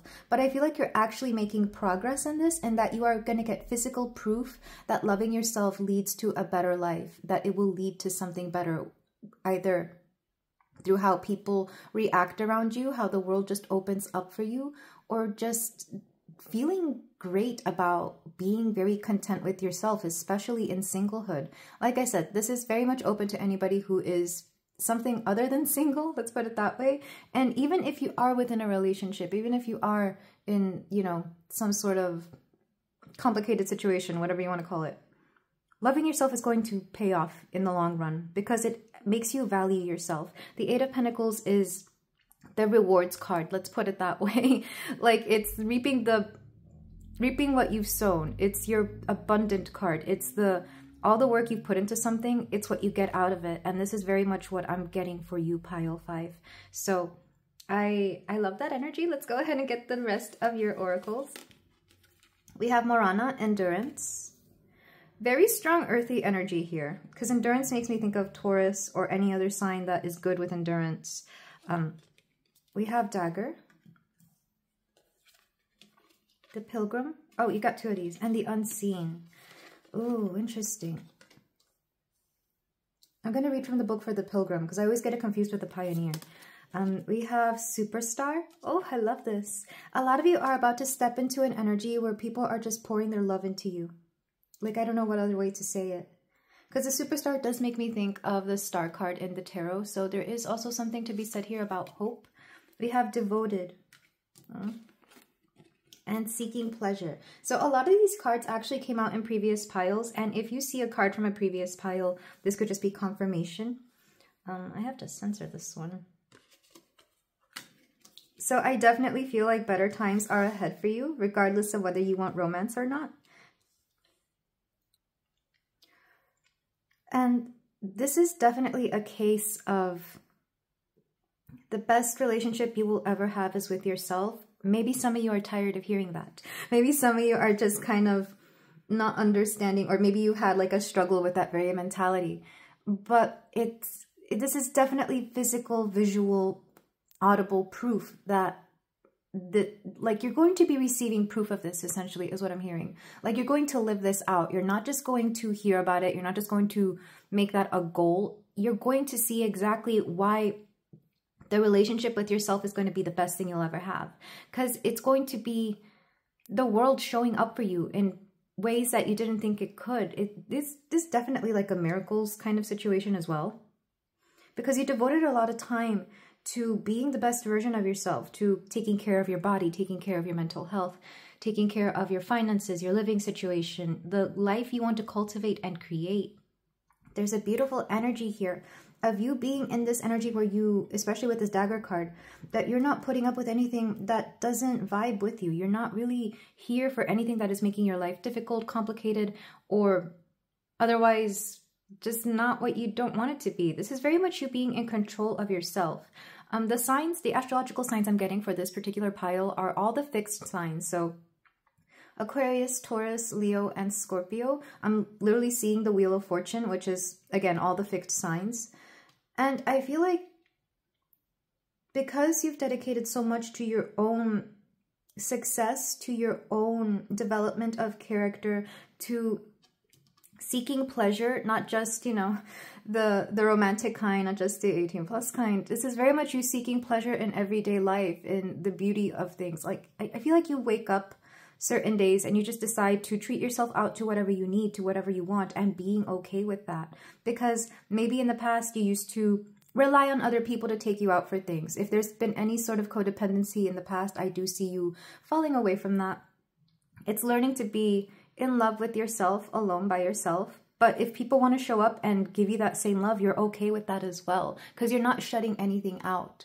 The best example I can think of this is like when pets and children show you love, they're just so open about it. They're so pure about it. And you know they're not, you know, there's no motive behind it. When a kid says that, you know, you look pretty, they really do mean it. Or that you look cool, or, you know, their words have such a purity because they have no ulterior motive. They have no reason to tell you you look a certain way. You know, a 5-year-old isn't going to get anything from you. Well, most of them usually. Just think of like random kids that you meet at the grocery store or something, or just like at the park, and they just come up to you and it's like, oh my God, I love your hair. You know, they have nothing behind that. It's that kind of love that is showing up for you. Same thing with pets, you know. Animals are super intuitive. If they don't like something, they don't like it. And if they do love something, they absolutely love it. So when a dog comes up to you and wants to be your friend, you know, it's the most pure kind of admiration and love you can get from a living creature. That's what I'm seeing, but not just from kids and animals. This could also be from people, that, again, that strangers you may meet on the street, or even people you already know, whether it's your neighbors, coworkers, just, you know, sharing their appreciation of you in their ways that they can, in the ways that they know how. And I absolutely adore this, because with the unseen, a lot of you have been dealing with things that nobody sees. I feel like there's a lot that you kind of want to keep away from the world. You don't want them to know about your struggles, and that's fair. I feel like you don't want to add to any more of the worries that the everyday person has. I feel like for a lot of you, you have been wanting to even unsee things within yourself. And maybe this is one way that you heal that within yourself which you may not be proud of. Not to unsee it, but to see it and understand that it does not define you. Whatever more negative traits you may have been trying to work through that have been preventing you from loving yourself fully, or even accepting yourself. Any sort of, because let's face it, when we're human, we're going to make mistakes. When we're human, we're going to do things that maybe are not of our highest good in a moment of weakness or in a moment of desperation, whatever the case is. I see you forgiving yourself with the Superstar and the Unseen. And with the Pilgrim, let me go ahead and read for that. Okay, so from the book, The Pilgrim, the Wanderer, the Traveler, the Apprentice. For the pilgrim, an outward journey is always an inward journey. This archetypal wanderer seeks wisdom, experience, and meaning in the farthest reaches of the globe and the deepest regions of the spirit. Others will wonder when the pilgrim will settle down and claim a more conventional life, but the pilgrim knows that the heart belongs in motion. Where there is motion, there is freedom, expansion, and growth. Responsibility, social conventions, and logistics lull us to sleep, and soon the pilgrim becomes veiled in the slumber of the day-to-day. Yet when this archetype awakens, it rallies our sense of adventure and leads us out the door toward a new reality. With the pilgrim at your side, you will never lack courage, nor do you need every amenity. The travel light, travel soon. Your spirit needs it. Quite literally, some of you could be traveling, and maybe this allows you to open up versions of yourself that you didn't know existed. This is very much like a solo journey as well. So especially if you're traveling alone, you're going to start seeing versions of yourself that you didn't know existed. I can provide examples actually, because I've known people who maybe don't ever really leave, you know, the town that they're in, and they just decided to one day get up and move halfway across the world. And they became a whole different person, you know, they relied on themselves. They had to prioritize making fun for themselves. It's very much like a situation where you can't be codependent because you only rely on yourself. And that opens up like different avenues of your life journey, of the kind of person you are, and learning to love that very person. I feel like if you've done this in the past and you kind of wonder where that person is, go back to him or her. Like, just ask yourself, where is that person that was so adventurous and would do this, this, and that? And learn to love that person. If you haven't done this, I suggest you do some sort of solo journey. It doesn't have to be halfway across the world. It could just be the next town over. And learning to get to know yourself in a different environment. That's another way of seeing this card. I'm also going to read for the unseen, just because it's kind of calling to me. So with this, the unseen, we have the spirit, the ancestor, the eternal. The unseen is just as it sounds. We cannot see it, yet it sees us, watching and waiting with wisdom, both kind and instructive. We feel this presence, sense it, intuit it, and then doubt its existence, though it rallies our attention time and time again. And yeah, like I said, this makes sense. If we're talking about self-love, you could have seen it as something that is unseen, as something that, you know it's there, but maybe you had a hard time stepping into the self-love. Because when our heart chakra space is open, when our ability to love is a little fractured, let's put it that way, it can be hard to love ourselves even. And sometimes we do find it easier to love others, but the truth is that love may not feel as valid to them if we don't love ourselves, which I know sounds weird. Not saying that they're not taking or accepting your love, of course, I'm not saying that at all. But it's like on a very, very subconscious, very subtle, very like just deep down, a feeling that you can't really put into words. They may be more, ooh, the candle just popped again. They may be able to accept your love a little bit more when they know it comes from a place where you also know you love yourself. And I see this a lot, let's say in romantic relationships where, let's say two people have broken up. One person has done all the work to really pour back into themselves, to love themselves, to better themselves. They've gone through this big drastic transformation as a result of a heartbreak, of a breakup, or whatever the situation was. And then it's no surprise that that person that they left behind, or that left them behind, comes back around, because on that very, very subtle subconscious level, they feel it. And it's both parts curiosity. It's like, how did you evolve from that heartbreak? You know, it's like maybe they even saw them very, very devastated by it. And they're curious as to how they got there. And then the second part is, of course, wanting to try that out again sometimes, usually, not always, but you know, it's kind of like, how did you get from here to here? It's both parts curiosity and wanting to understand that for themselves, because maybe the person they left behind also had a lack of self-love, or they didn't love themselves in the way that this person did. So there's something to be said about people who come back around in this pile as well. But like I said, with the dagger, we're cutting things out here that are not for our benefit. If it's not leading to your devotedness to yourself, or the things that you truly, truly have a passion for, or even your endurance, as in becoming the best version of yourself, or even your superstardom, then it's not for you. And the only reason I'm leaving out seeking pleasure, because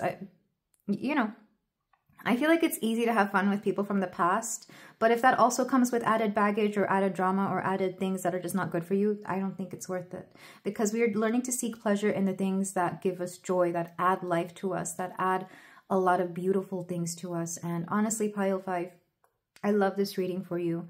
I absolutely love it. I would claim this energy if you haven't seen the proof that the universe wants to show you how much self-love actually pays off in the end. But let's go ahead and move on to the tarot, because I really want to see what else Spirit wants you to focus on. So in the tarot, we're going to start off with what Spirit wants you to focus on, and what it wants you to focus less on or do less of, depending on what it is. Okay, so first card is going to be from Spirit. What is my Pile 5?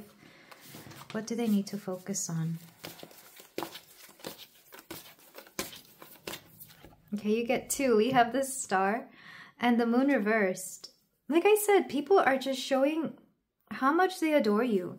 They're expressing what it is about you that they absolutely adore. The moon reversed is very much like a letting secrets be known. So maybe you could have secret admirers coming through, both platonic and romantic, depending on the situation.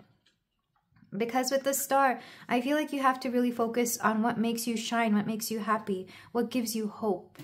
Not only that, but I feel like people are going to come through to just show up for you. And I absolutely adore this. It's kind of like, let's say you've had, I don't know, coworkers or neighbors or even more acquaintances, you know, friends of friends. They're just going to be showing you, expressing how much they adore you. The moon reverse does let me know that there's people who are going to say, oh, well, I've always loved your, you know, I've always loved your hair, I've always loved the way you dress, etc. It's really beautiful energy. I feel like this is going to be a pleasant surprise. It's like the more you open up to loving yourself, the more the universe is also going to show you how much it loves you.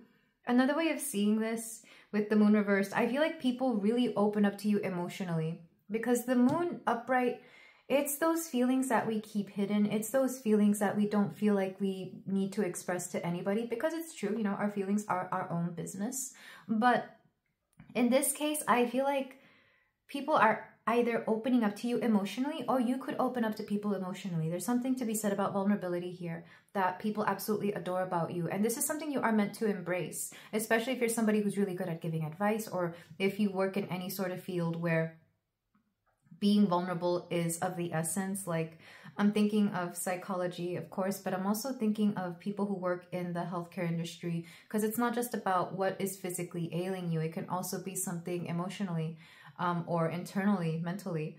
I'm also thinking of teachers, because especially if you teach younger children, you know, they'll talk about anything and everything, and you have to have a sense of vulnerability here. I feel like what makes you the most lovable and what people adore about you is how well you're able to handle difficult situations. And I feel like that's something Spirit wants you to really focus on, because you may think that you have nothing to adore about yourself, but that is like one of your best assets, one of your best qualities. So I absolutely adore this for you. Let's go ahead and get what you should focus less on or what not to focus on.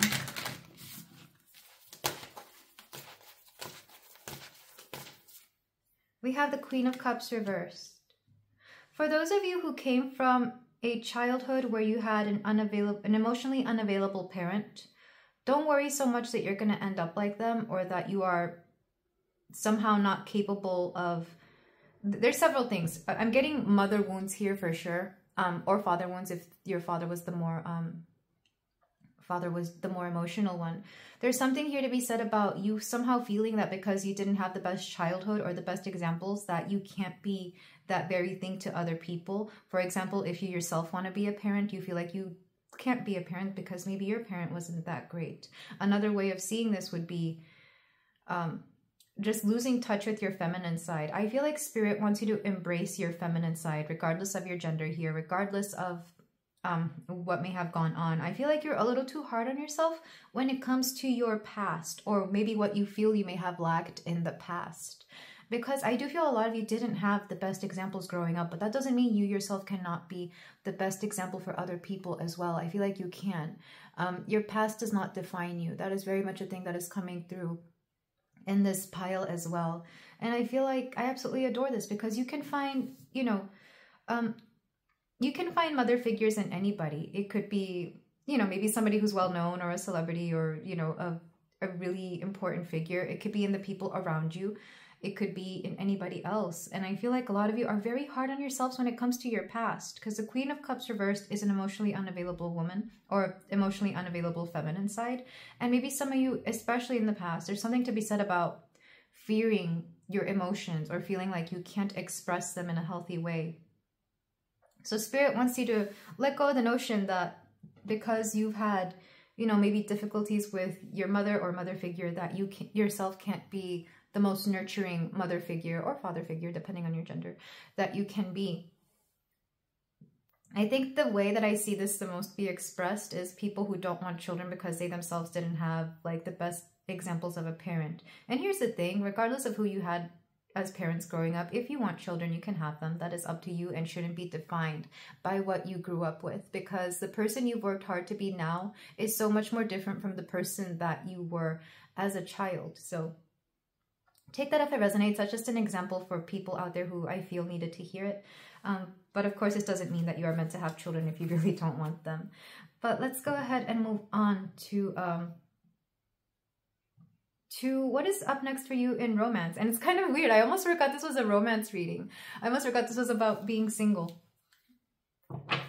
Oh, yeah, and another way of seeing this, because the topic of kids was brought up, if you really want children but you don't have the right partner, I would, and I'm not saying you should, but if you feel the need to have children without a partner, you very much can. I'm not saying you should, and I'm not really advocating for that, but I can get the feeling that some of you may even be contemplating that if you're getting near a certain age, because there was a, what was the show? Parks and Rec. There's a point where Anne, Leslie's friend, where she's getting to a point where she wants children and she doesn't want to have to wait around for like the perfect guy to come around and, you know, have children with him. So she kind of just takes that matter into her own hands. So for those of you who are contemplating that, I feel like that's okay. Or, you know, there's nothing wrong with wanting that very kind of lifestyle if you want it. That's already if you want it. I'm not suggesting you should. I'm just saying that's already if you had that in mind. But let's go ahead and see what's up next in your love life. Pile 5.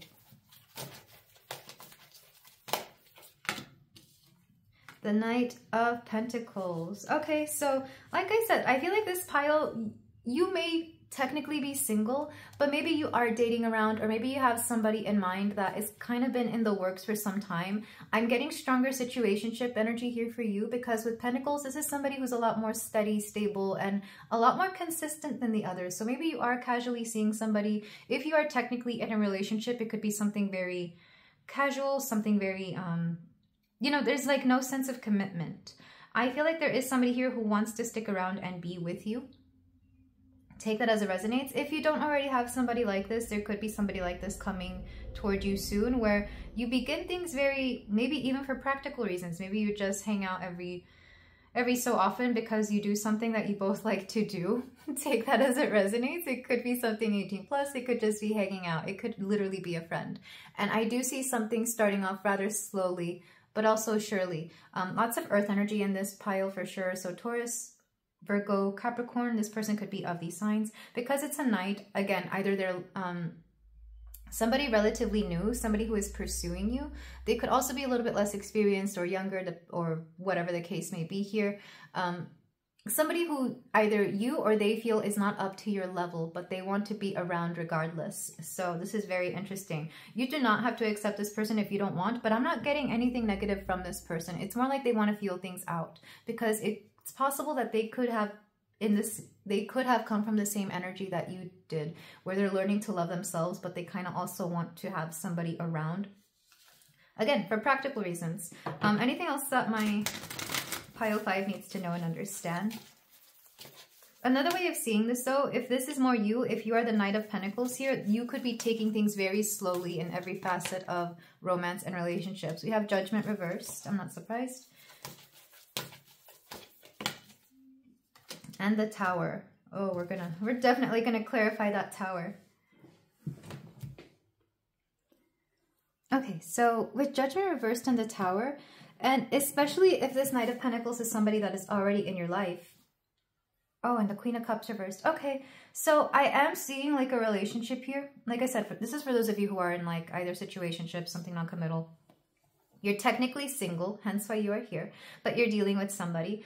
I feel like the Judgment reverse is, again, I was talking about somebody coming back around and maybe they want to try things out again. This could definitely be you, but Judgment reverse lets me know that there's been some sort of decision that has already been made, but you're having to either think things through again, or maybe like a discussion has been opened that has kind of left this connection up in the air, or like more open to something, to either trying things out again, or if this is somebody you never really took a chance on romantically, to try things out for good. Take this only if it resonates. I'm not saying that you should. I just feel like this is what's coming up next for you in romance.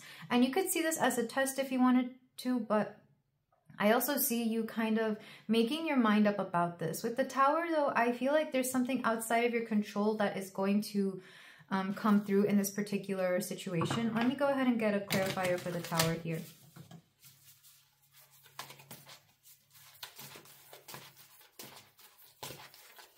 Somebody here is really hoping that you take a chance on this. It could be this person. It could be somebody outside of this.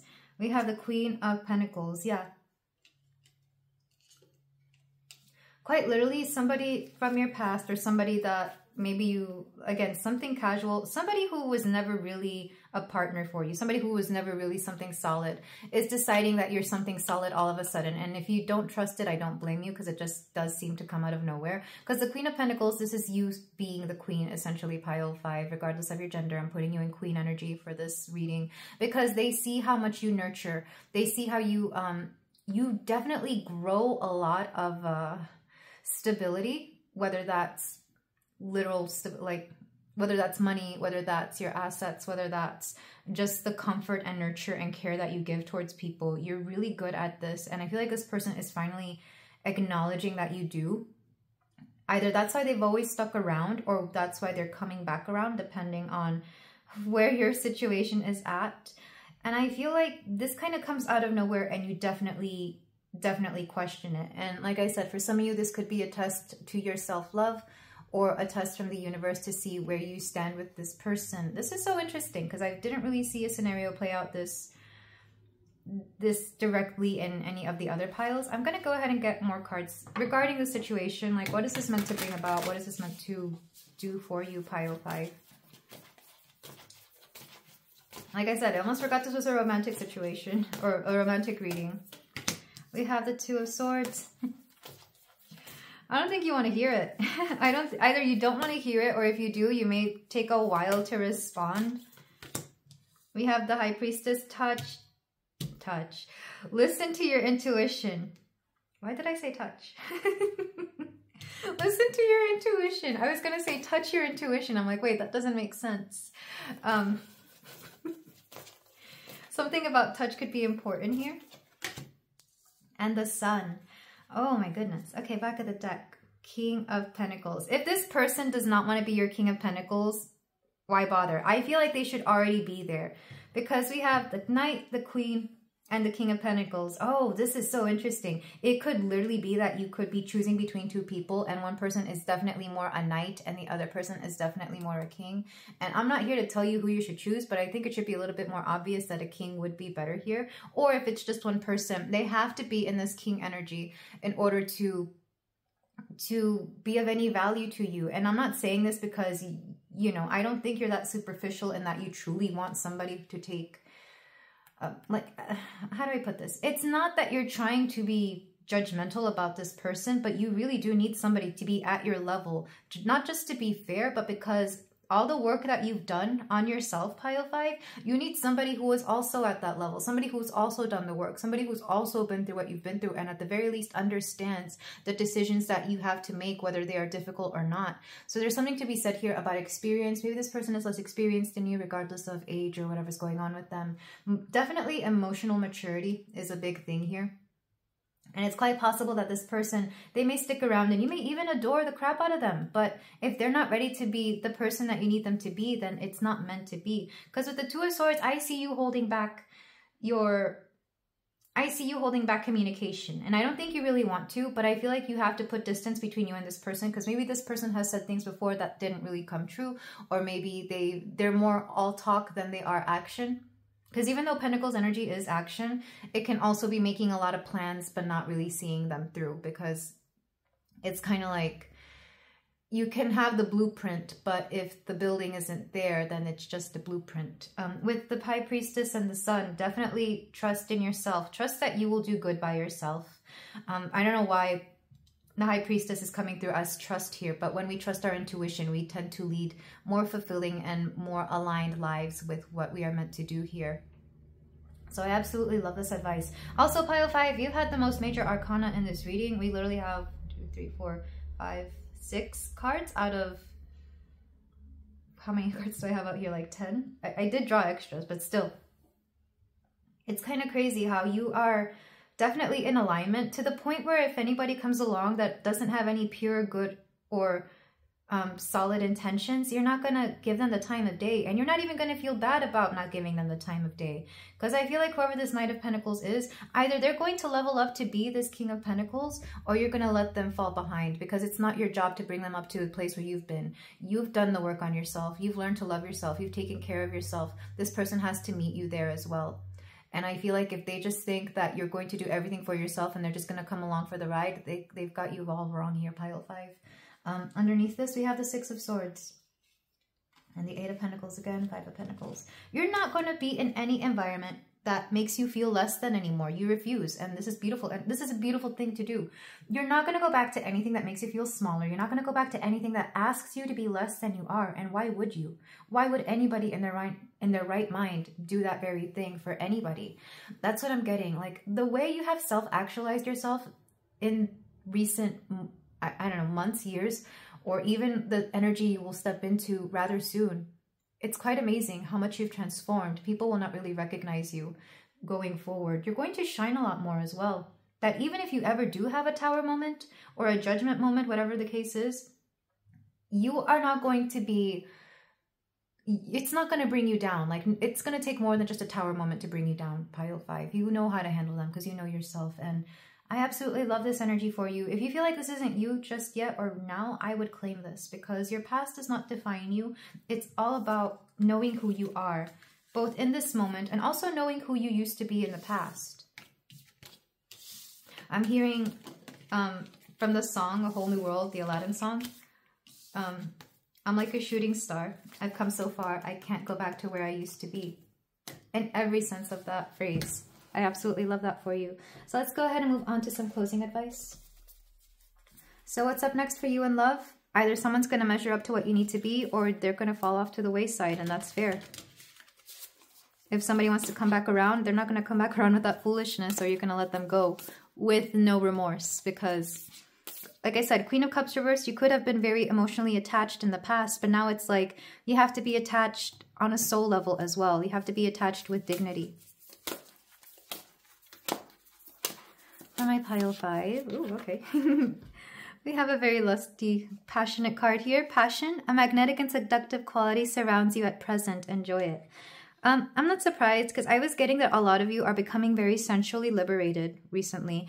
And it's kind of like you're not putting any negative or positive thing on it. It's just like you know yourself, you know your passions, both of the bodily kind and of what makes you, like in terms of creative passion or the passion for life, you absolutely know what it is that brings joy to you, what it is that brings life to you, what quote turns you on, if you will, not just romantically or sensually, but also in life, what brings passion to you. If it's not calling to you on a soul level, then I don't think you want it. And I feel like this is a wonderful way to live life, because when you go for the things that are going to add value to your life, then you're going to live life a lot more fully.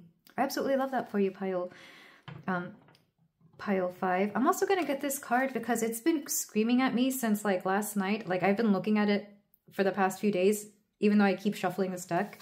I can't show all of it, but there's this woman and she's looking at either her reflection or at somebody in the water. Emotions are a natural and necessary part of life, but they can also distort your perception and cloud your vision. In order to see things clearly, you must let go of resentment.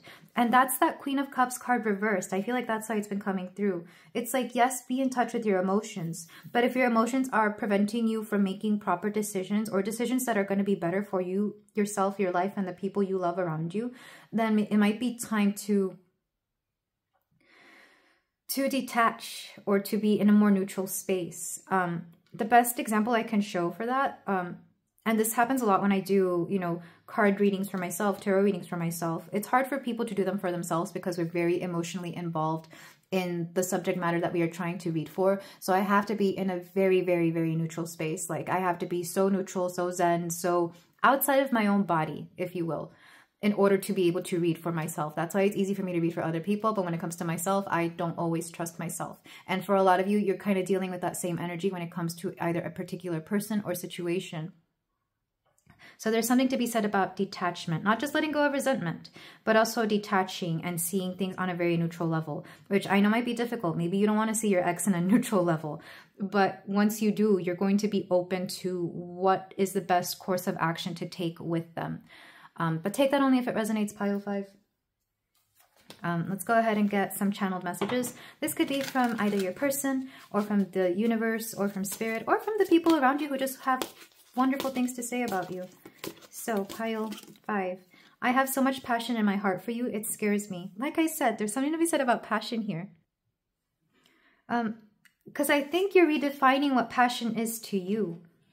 And not only that, but you're learning to have a passion for yourself in a way that if somebody doesn't love you the way you love yourself, you don't want them. If somebody isn't going to spoil you the way you spoil yourself, whether it's through physical things or more emotional things, then I don't think you'll want them. And I feel like you really are up-leveling the kind of people and the quality of people that you want to surround yourself with. And I think this is beautiful. This could also have to do with friends or even people around you, like I said, acquaintances. I'm only interested in your body. Okay, so I was kind of getting that, but I didn't really want to touch on it. Some of you could focus far too much attention on physical intimacy here. Take that only if it resonates. And there was a pile, I forget which one, that was, it wanted to be 18 plus so badly. And I'm going to give you the same advice that I gave that pile. And I'm not trying to be weird about it, pile 5. And if you want to ignore this, you can. Learn to understand what you like physically for yourself. Don't allow anybody else to tell you what it is that you should like, and don't allow them to kind of tell you what it is that you should be into. This is about what you want and what makes you happy and what is more authentic to you when it comes to physical intimacy. I say this because I've had to give this kind of advice to certain friends. And I feel like there's something to be said about that as well. Maybe you came from past connections where you kind of allowed them to take the lead. But here's the thing, if you want to take the lead, you can as well. It's all about what is authentic to you and what makes you happy. Let's go ahead and get more cards. I don't feel like we're intimate enough. And this could be both physically or emotionally. There could be some issues with intimacy here, especially if, like I said, you're with somebody right now who is more casual or somebody who's not quite a partner, but there's like a fear of intimacy. I am getting my financial situation together. This could be you, and I do feel like the universe wants you to focus on your financial situation or to focus on people who do have their financial situations together. Like, don't fall for anybody who always needs a helping hand, because you're not here for that. You're here to build yourself up, and if you're able to do that, they should be able to do that as well. I don't want to move on from you, but I don't want to change my ways either. Like I said, there's somebody who's lingering around, and it might just be time for you to let go of that, because you deserve better than indecision or somebody who's not willing to be better for you. I am emotionally abusive. So some of you could be healing from this. Some of you could. I really hope you're not dealing with this anymore, but I do feel like in the past somebody has done this to you and you're learning to heal. This could also be from, like I said, if you had an upbringing, a parent or a family. Ooh, as I'm trying to talk about that, and I can tell some of you don't want to hear about it, and that's fair, but I do feel like Spirit wants you to know that you are still healing from that, and that could be affecting the way you see relationships or even yourself right now. So there's something to be said about not just the emotionally unavailable, but the emotionally, let's say, manipulative energies that have shaped you, but they do not define you any longer. Like they may have in the past, and they've definitely changed your outlook on life, but I don't think they define you anymore, pile 5. You have the power to allow them to define you or not, or to affect you or not right now. I know that I messed up, but I'm willing to do whatever it takes to make things right. Again, this is that person who kind of wants to be around. For some of you, I'm actually kind of getting that this person may not even be romantic. It could be like a parent who wants to be in your life, but you see that they refuse to change their ways. Therefore, you don't really want them around anymore. It's like somebody here should know better than to keep doing what they do, and they keep doing it. And all you keep hearing are excuses and apologies, but you don't really take that anymore. All you accept is changed behavior. And then we have this card. I really don't like this card, but I'll explain what it means. I'm not as attracted to you as I used to be. I feel like this is more you towards the kinds of people you used to be attracted to.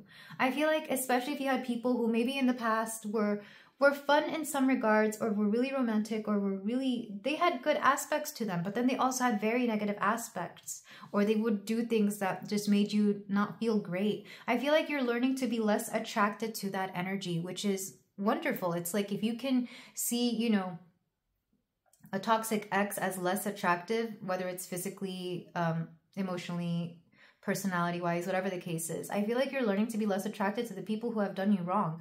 And maybe that was something that was difficult for you to understand. Back of the deck, I'm so in love with you. You're learning to fall in love with yourself and learning to not love anything that doesn't love you as much as you do, or love you at the capacity that you should be loved at. And I absolutely love this journey for you, Pile 5. I feel like better things are on the horizon for you because you've fully and completely let things go that are not healthy for you or the kind of life that you want. But this is where I leave it. Thank you so much for letting me read for you, Pile 5. It has been such an honor. I love a lot of the messages that came through in this one because I see nothing but beautiful things ahead for you. If you feel like doing so, you can like, comment, and subscribe, and I will see you in the next reading. Take care.